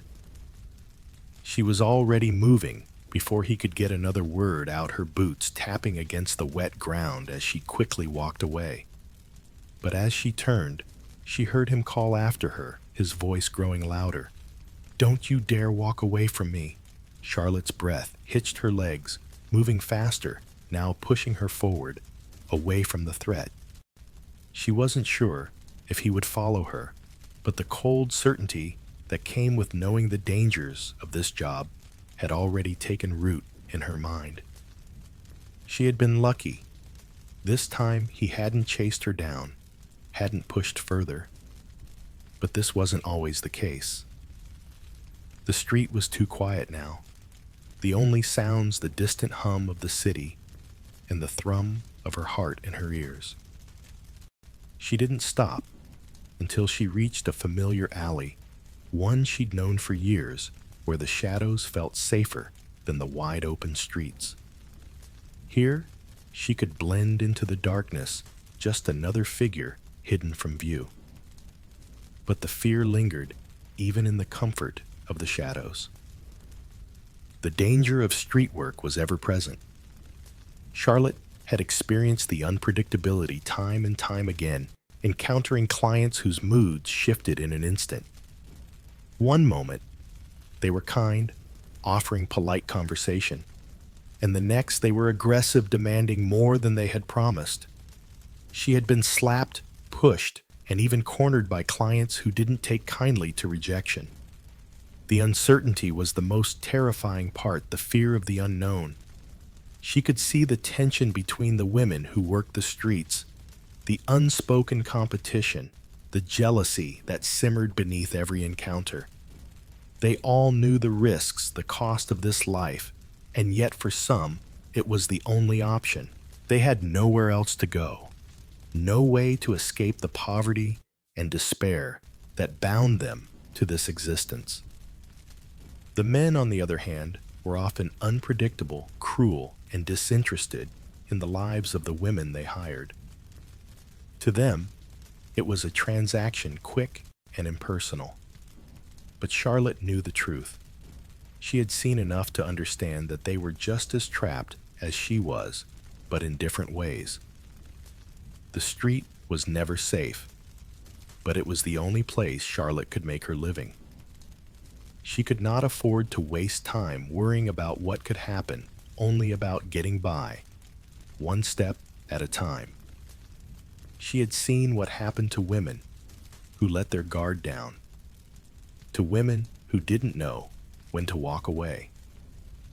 They didn't last long on the streets of London, and so she kept moving, always watching, always waiting, always calculating the next step, until one day, maybe she could leave this life behind. Charlotte sat on the edge of the tattered mattress, staring at the faded wallpaper peeling from the damp walls of her small room. The faint sound of the street outside crept through the cracks in the wood, distant voices and clattering carriages muffled by the thin window panes. It was late, but she couldn't seem to sleep. Every night felt the same tired bones, a weary heart, and a mind too restless to find peace. She ran her hands over the rough fabric of her dress, feeling the worn patches beneath her fingertips, and the faint smell of sweat dust and stale perfume clung to her skin. Charlotte closed her eyes, trying to ignore the weight of the world pressing down on her chest. The life she led wasn't what she had imagined when she was younger, dreaming of a different existence, one filled with love, kindness, and stability. Now, in the dim light of her room, she could barely remember those distant dreams. All she knew was survival, and survival demanded sacrifices, often ones that chipped away at the very core of who she was. She sighed deeply, her breath shaky, and tried to push the thoughts away. It wasn't easy. The struggle to maintain any sense of dignity was exhausting, and the constant demands of her job only made it harder. She had learned to hide her true feelings behind a mask of indifference, but it had taken its toll. Charlotte, like many of the other women she worked alongside, fought a daily battle between the image she projected and the inner turmoil she faced. Every encounter with a client, every lewd comment or demanding touch, eroded another piece of her soul. Another night, another dollar, she muttered under her breath, forcing a smile that didn't quite reach her eyes. It was a mantra she repeated to herself as she prepared for another shift. She knew that her dignity, like her body, was something she could no longer afford to protect in the ways she once had. It wasn't that she didn't care. It was that caring had become too painful, too dangerous. If she allowed herself to feel too deeply, she might break under the weight of it all. A soft knock at the door interrupted her thoughts. It was the madam standing in the hallway, her silhouette barely visible in the dim light. Charlotte stood up, smoothing down her dress and trying to shake off the weight of her emotions. "You're needed." The madam's voice was low and pragmatic, as if it were nothing more than a business transaction. "There's a man downstairs waiting." Charlotte nodded, even though she wasn't sure she was ready to face another client. But there was no choice. She had to keep going, had to keep up the facade. She couldn't afford to stop, not when the rent was due, not when she had no other options. As she walked down the narrow staircase, her heart beat faster. It wasn't fear. It was the familiarity of the job, the routine that she had learned to navigate. Each client, each encounter was the same in essence, a transaction of bodies, a moment of intimacy, devoid of emotion, an act that took more than it gave. But Charlotte had learned to compartmentalize. She had to. It was the only way to survive in this world. The client was already seated at a table in the dimly lit corner of the common room, his back turned toward her. She could see the faint outline of his figure, a tall man, his clothes unremarkable, though there was something about the way he sat that made her uneasy. It was a feeling she had learned to trust, but she knew better than to show it. She was here to work, not to question. "Good evening," she said, her voice soft and polite as she approached. She kept her gaze lowered, just as she had been trained to do. "How may I help you tonight?" The man turned, his eyes glinting with something she couldn't quite read. He was older, perhaps in his 40s, and his breath carried the faint odor of alcohol. But it wasn't the drunken slur of the men she had grown accustomed to. This man was different. There was a coldness about him, a detachment that unsettled her. "I'm here for your company," he said, simply, his tone flat. "I'm willing to pay for your time, not your soul." Charlotte forced herself not to flinch. The words stung more than they should have, but she had learned to hide them. She was here to survive, and survival required detachment. She had to give him what he wanted, her body, her attention, but nothing more. Nothing could be left behind. As the evening wore on, the client's demands grew more insistent. He wasn't abusive, but there was a certain coldness in the way he touched her, a disregard that made Charlotte feel like nothing more than an object. She had seen it before. The way men looked at her, sizing her up, as if she were nothing but flesh for their consumption. She had come to expect it, but that didn't make it any easier. When it was over, Charlotte felt the same emptiness she always did. The client left without a word of thanks, without any acknowledgement of the effort she had put into the encounter. He had paid, and that was all that mattered.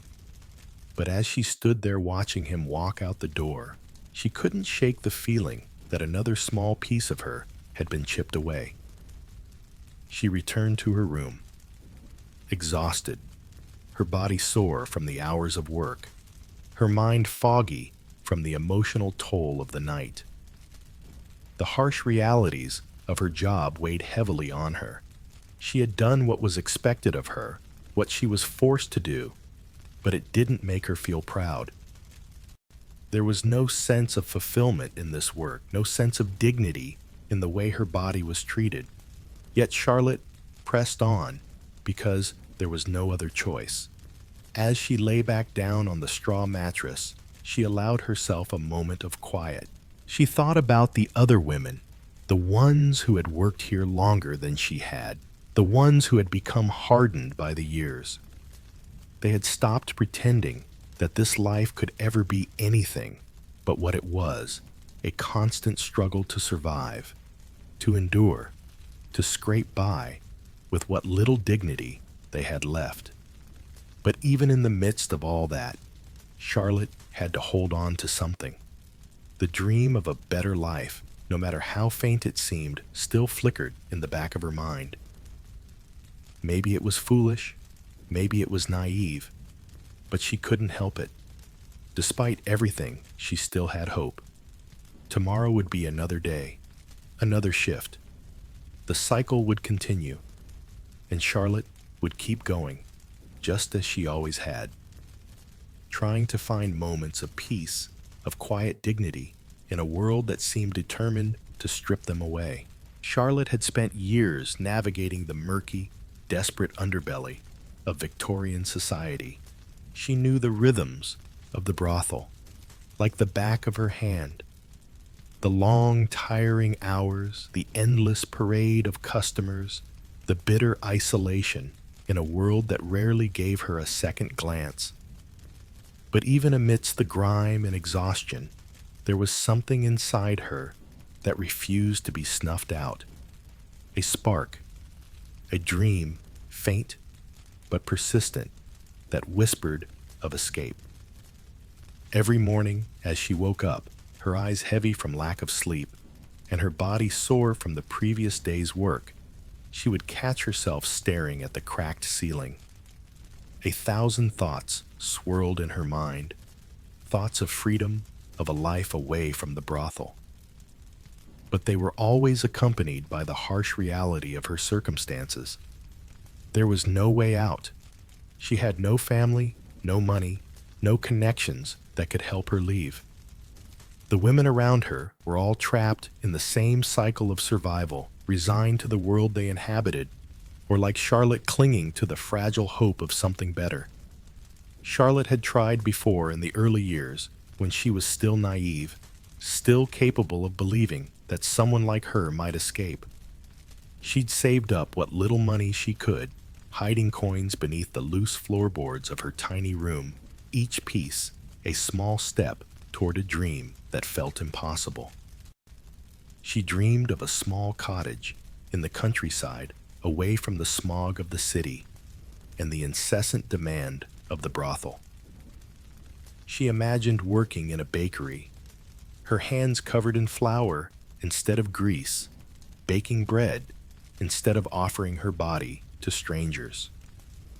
She dreamed of a peaceful life, a life where she wasn't measured by her worth as a commodity.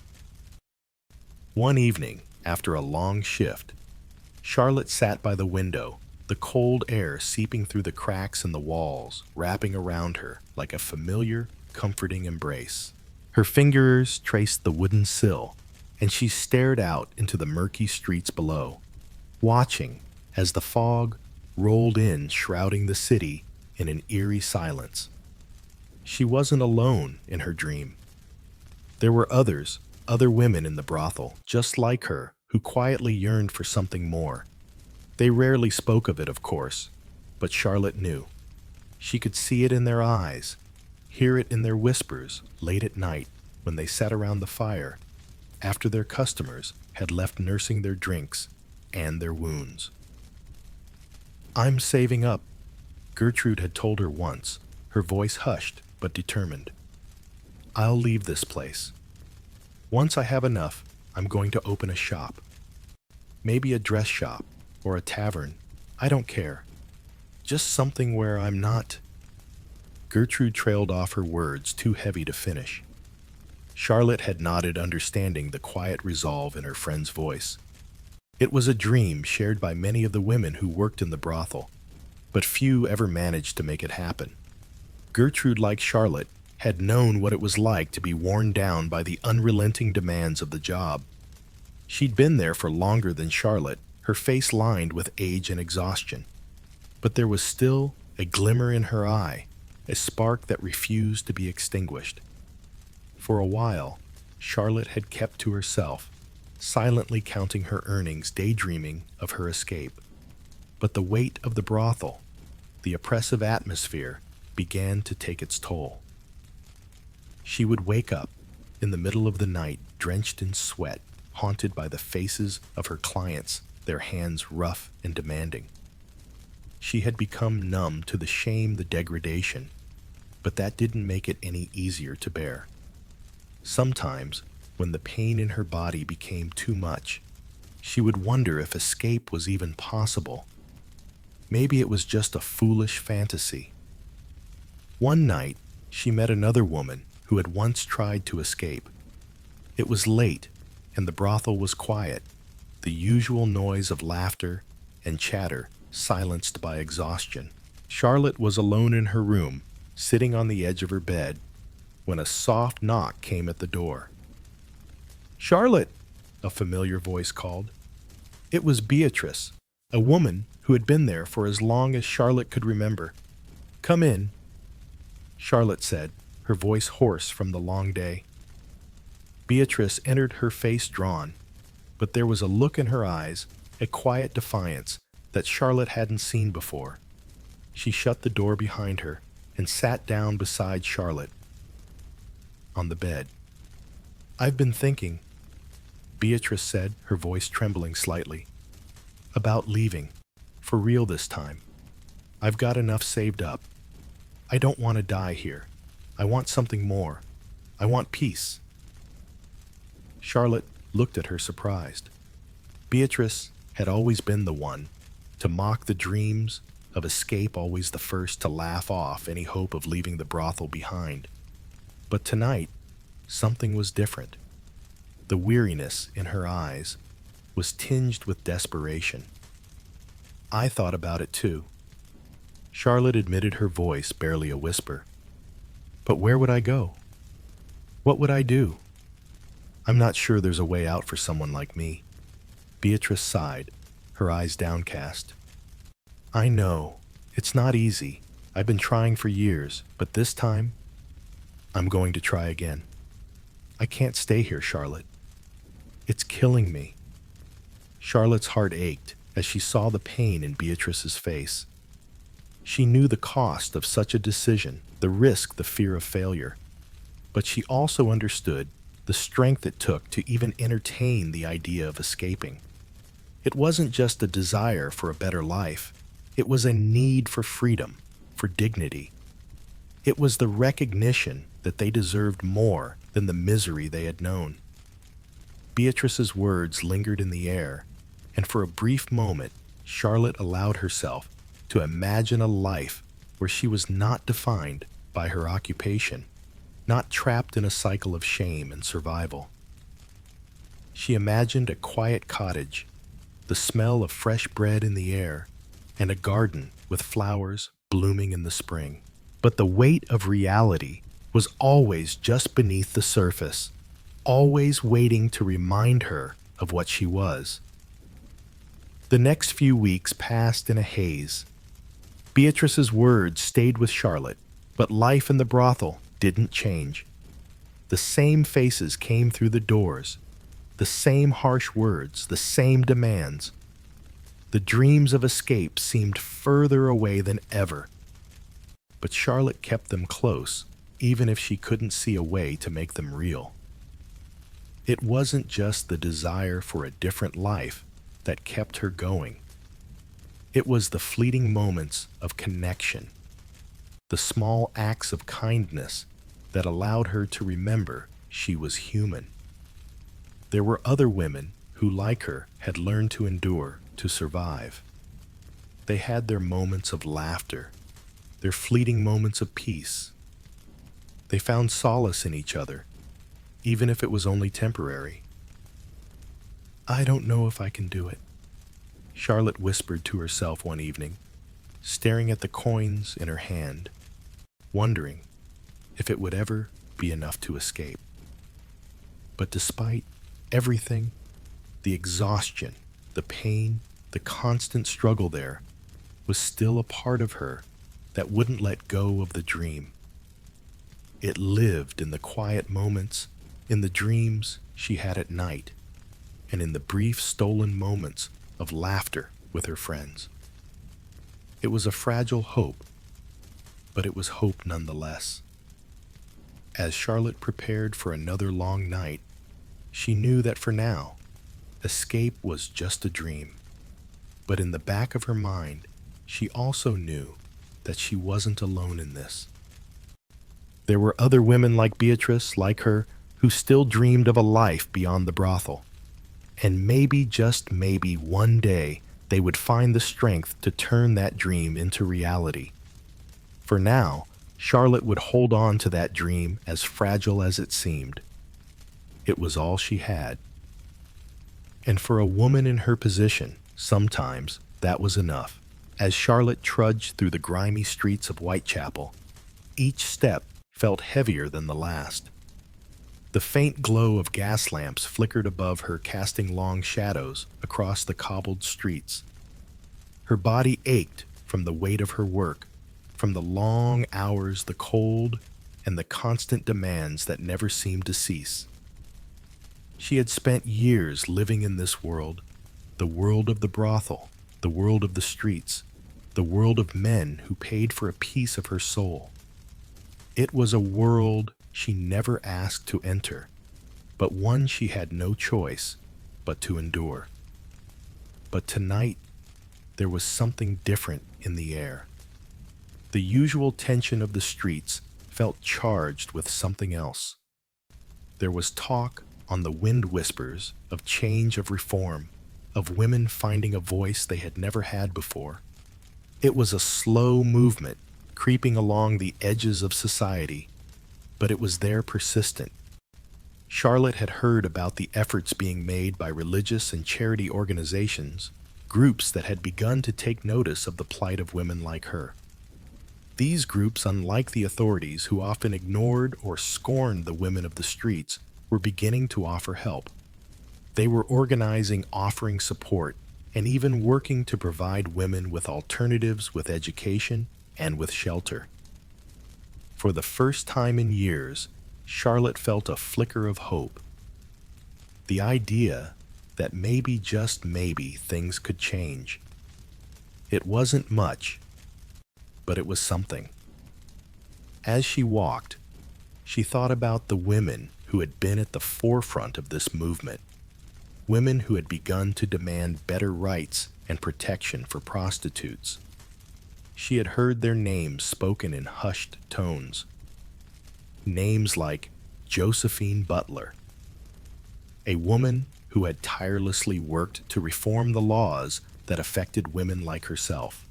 Butler's efforts were focused on repealing the Contagious Diseases Acts, which had subjected women to invasive medical examinations simply because they were deemed fallen.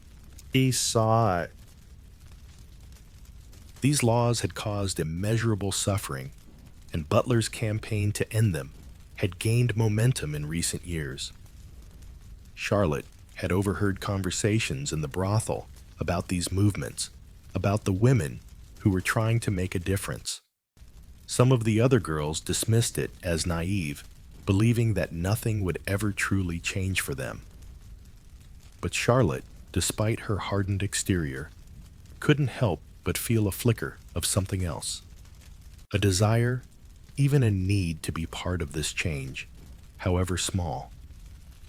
She had lived through the worst of it, and though she felt as though the weight of her existence could never be lifted, there was a part of her that still held on to the idea that something better was possible.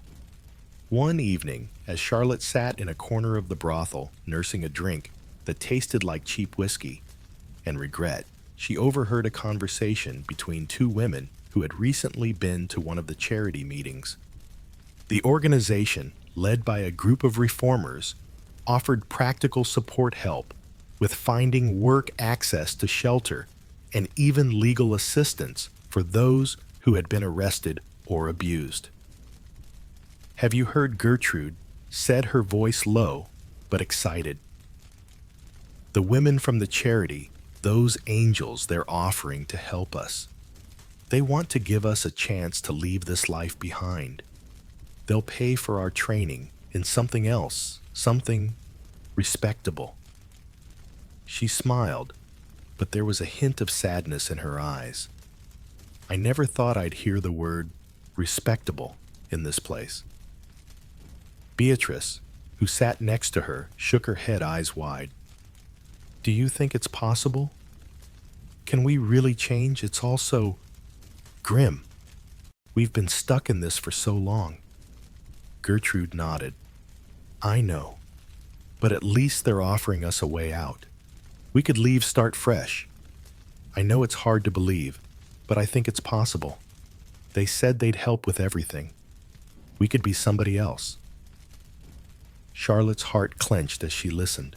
A part of her wanted to believe it too, to believe that change could come, that there was a way out of this life. But another part of her, the part that had been crushed so many times before, doubted. Could something truly come from all this? Could anyone really escape? Or was she just too deep in the muck to ever be free? She had seen women come and go from the brothel. Some left for husbands, others were sent to jail, and a few disappeared into the night, never to return. But none of them came back with a story of escape, of a better life. They came back broken, or with more sorrow in their eyes. And Charlotte wondered if this charity, these reformers, could truly be different. She couldn't help but wonder if it was all just another false hope. That night, after the conversation had ended, Charlotte couldn't sleep. She lay awake on her straw mattress, staring up at the ceiling, as the sounds of the street below drifted into her room. The laughter of drunks, the faint hum of the distant market, the occasional sound of shouting or fighting. These noises, the noises of the night, were as familiar to her as her own heartbeat. But tonight, they seemed distant, muffled by the growing idea in her mind. What if they're right? What if change is possible? The next morning, she went to the meeting. She had no expectations, no real belief that it would be the miracle she dreamed of, but something in her urged her to try. When she arrived, the room was full of women, some familiar, others strangers, sitting in a circle, their faces a mixture of curiosity and skepticism. At the front, a woman named Sarah stood smiling gently. "We are here to offer you a new chance." Sarah said, her voice calm and reassuring. "A chance to leave behind the life you've known and to start something new. We are here to help you. No one deserves to live in fear or shame." Charlotte listened carefully, as Sarah spoke about the resources they had available: housing, education, and legal assistance. It was all so foreign, so unimaginable, that Charlotte felt as though she were dreaming. She had never been offered anything that didn't come with a price, and here there was no price at all. "We don't believe in judging," Sarah continued.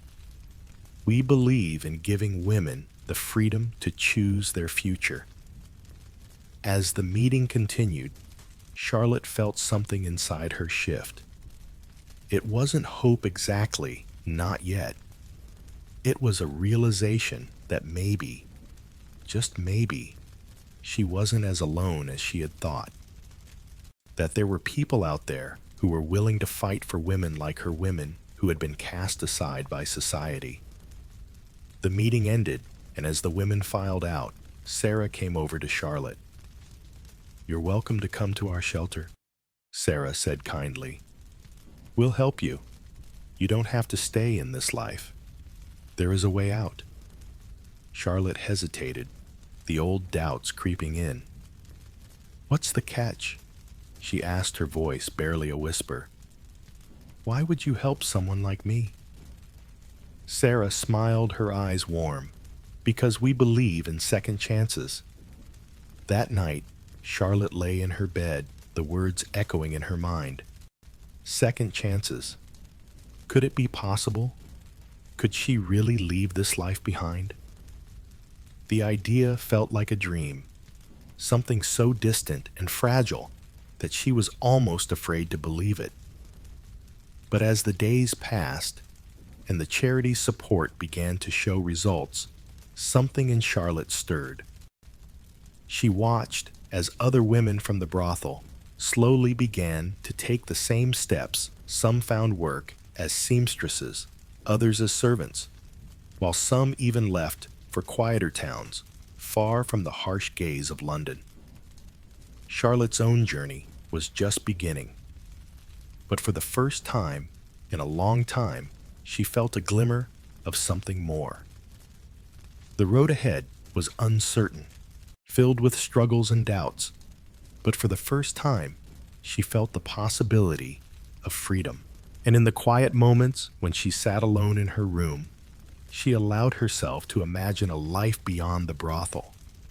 A life where she could find peace, where she could be more than the label society had placed on her. She wasn't sure if she would ever truly be free, but for the first time in years, she allowed herself to hope. As Charlotte sat by the dim light of the gas lamp, the flickering flame casting shadows on the rough-hewn walls, her thoughts drifted back to the life she had left behind. It had been a long journey, filled with pain, uncertainty, and moments of fleeting hope.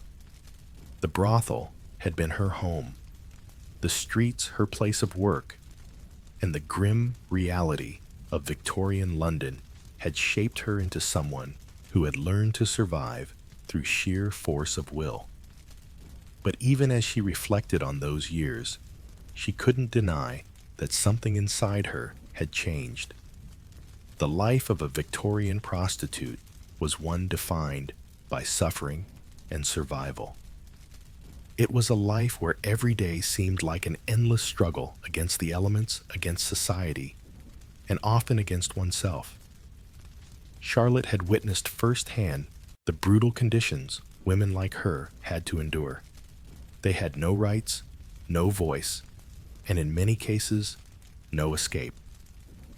The streets of Whitechapel, the squalid brothels, and the predatory men who frequented them were all part of a world that seemed to have been built on their misery. But despite it all, the women in this world had an incredible resilience.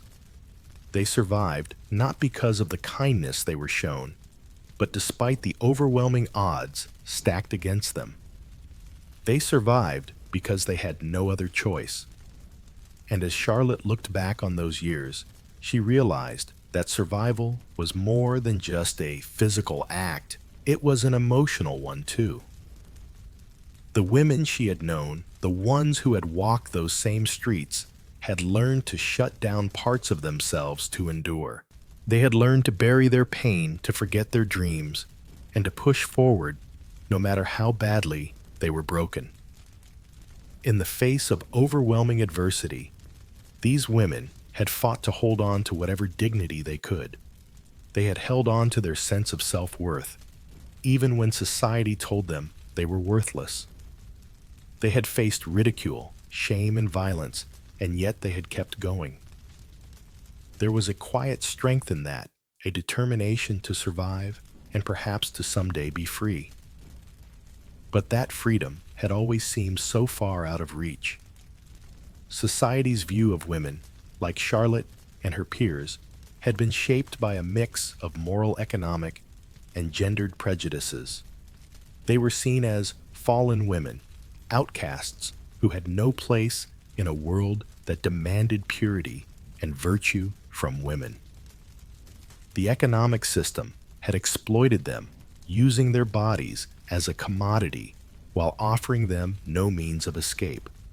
And the gendered expectations of the time had locked them into a role they couldn't escape from, a role that defined them not as women with hopes and dreams, but as bodies for sale. As the Victorian era moved toward the turn of the 20th century, the public nature of prostitution began to decline. Social attitudes began to shift, though slowly. The rise of social reform movements and the growing demand for regulation of the sex trade reflected a changing view of women in society. The idea that women could be more than mere objects of desire was slowly gaining ground, though it was still a long way from achieving true equality. But even as reforms were introduced and laws were enacted, the battle for recognition and dignity continued for women like Charlotte. The increased regulation did little to solve the underlying issues. The women who had been cast aside by society were still left to fend for themselves. And while the stigma surrounding prostitution began to soften, it was clear that women who had been in the trade were still seen as second-class citizens. Their suffering and exploitation had been acknowledged, but it had not been fully addressed. There was no real justice for them, no true acknowledgement of their worth as individuals. The battle for dignity was ongoing, and for many, it was a battle they would never fully win. But even in the face of these challenges, the legacy of these women was undeniable. They had shaped the social and cultural fabric of Victorian society in ways that could not be ignored. Their stories, though often silenced, contributed to a broader understanding of the struggle for women's rights and societal change. The suffering they endured was not in vain. It had sparked conversations, debates, and reforms that would eventually lead to greater recognition of women's rights and the fight for gender equality. In the years that followed, Charlotte's life would never be the same. She left the brothel, and though her journey was far from easy, she found a way to rebuild. She found a job, built a life, and most importantly, found a sense of peace. She was no longer defined by the work she had done or the shame that had been thrust upon her. She had found a way to reclaim her dignity, a dignity that society had tried to strip away. But Charlotte knew that her story was not unique. Countless women had lived the same life, who had faced the same hardships, who had fought the same battles. And as she reflected on the lives of those women, she realized that the legacy they had left behind was one of strength, resilience, and survival. Their stories, though often forgotten or ignored, had been part of the larger narrative of change. They had paved the way for a future where women's voices could be heard, where their rights could be protected, and where they could stand side by side with men as equals. Though the struggle for women's rights was far from over, the women of the Victorian era, prostitutes, reformers, and everyday women had laid the foundation for the battles to come. Their legacy would continue to inspire generations to fight for justice, equality, and the recognition of every woman's inherent worth. And in that quiet, flickering light of change, the strength of those who had come before would never be forgotten.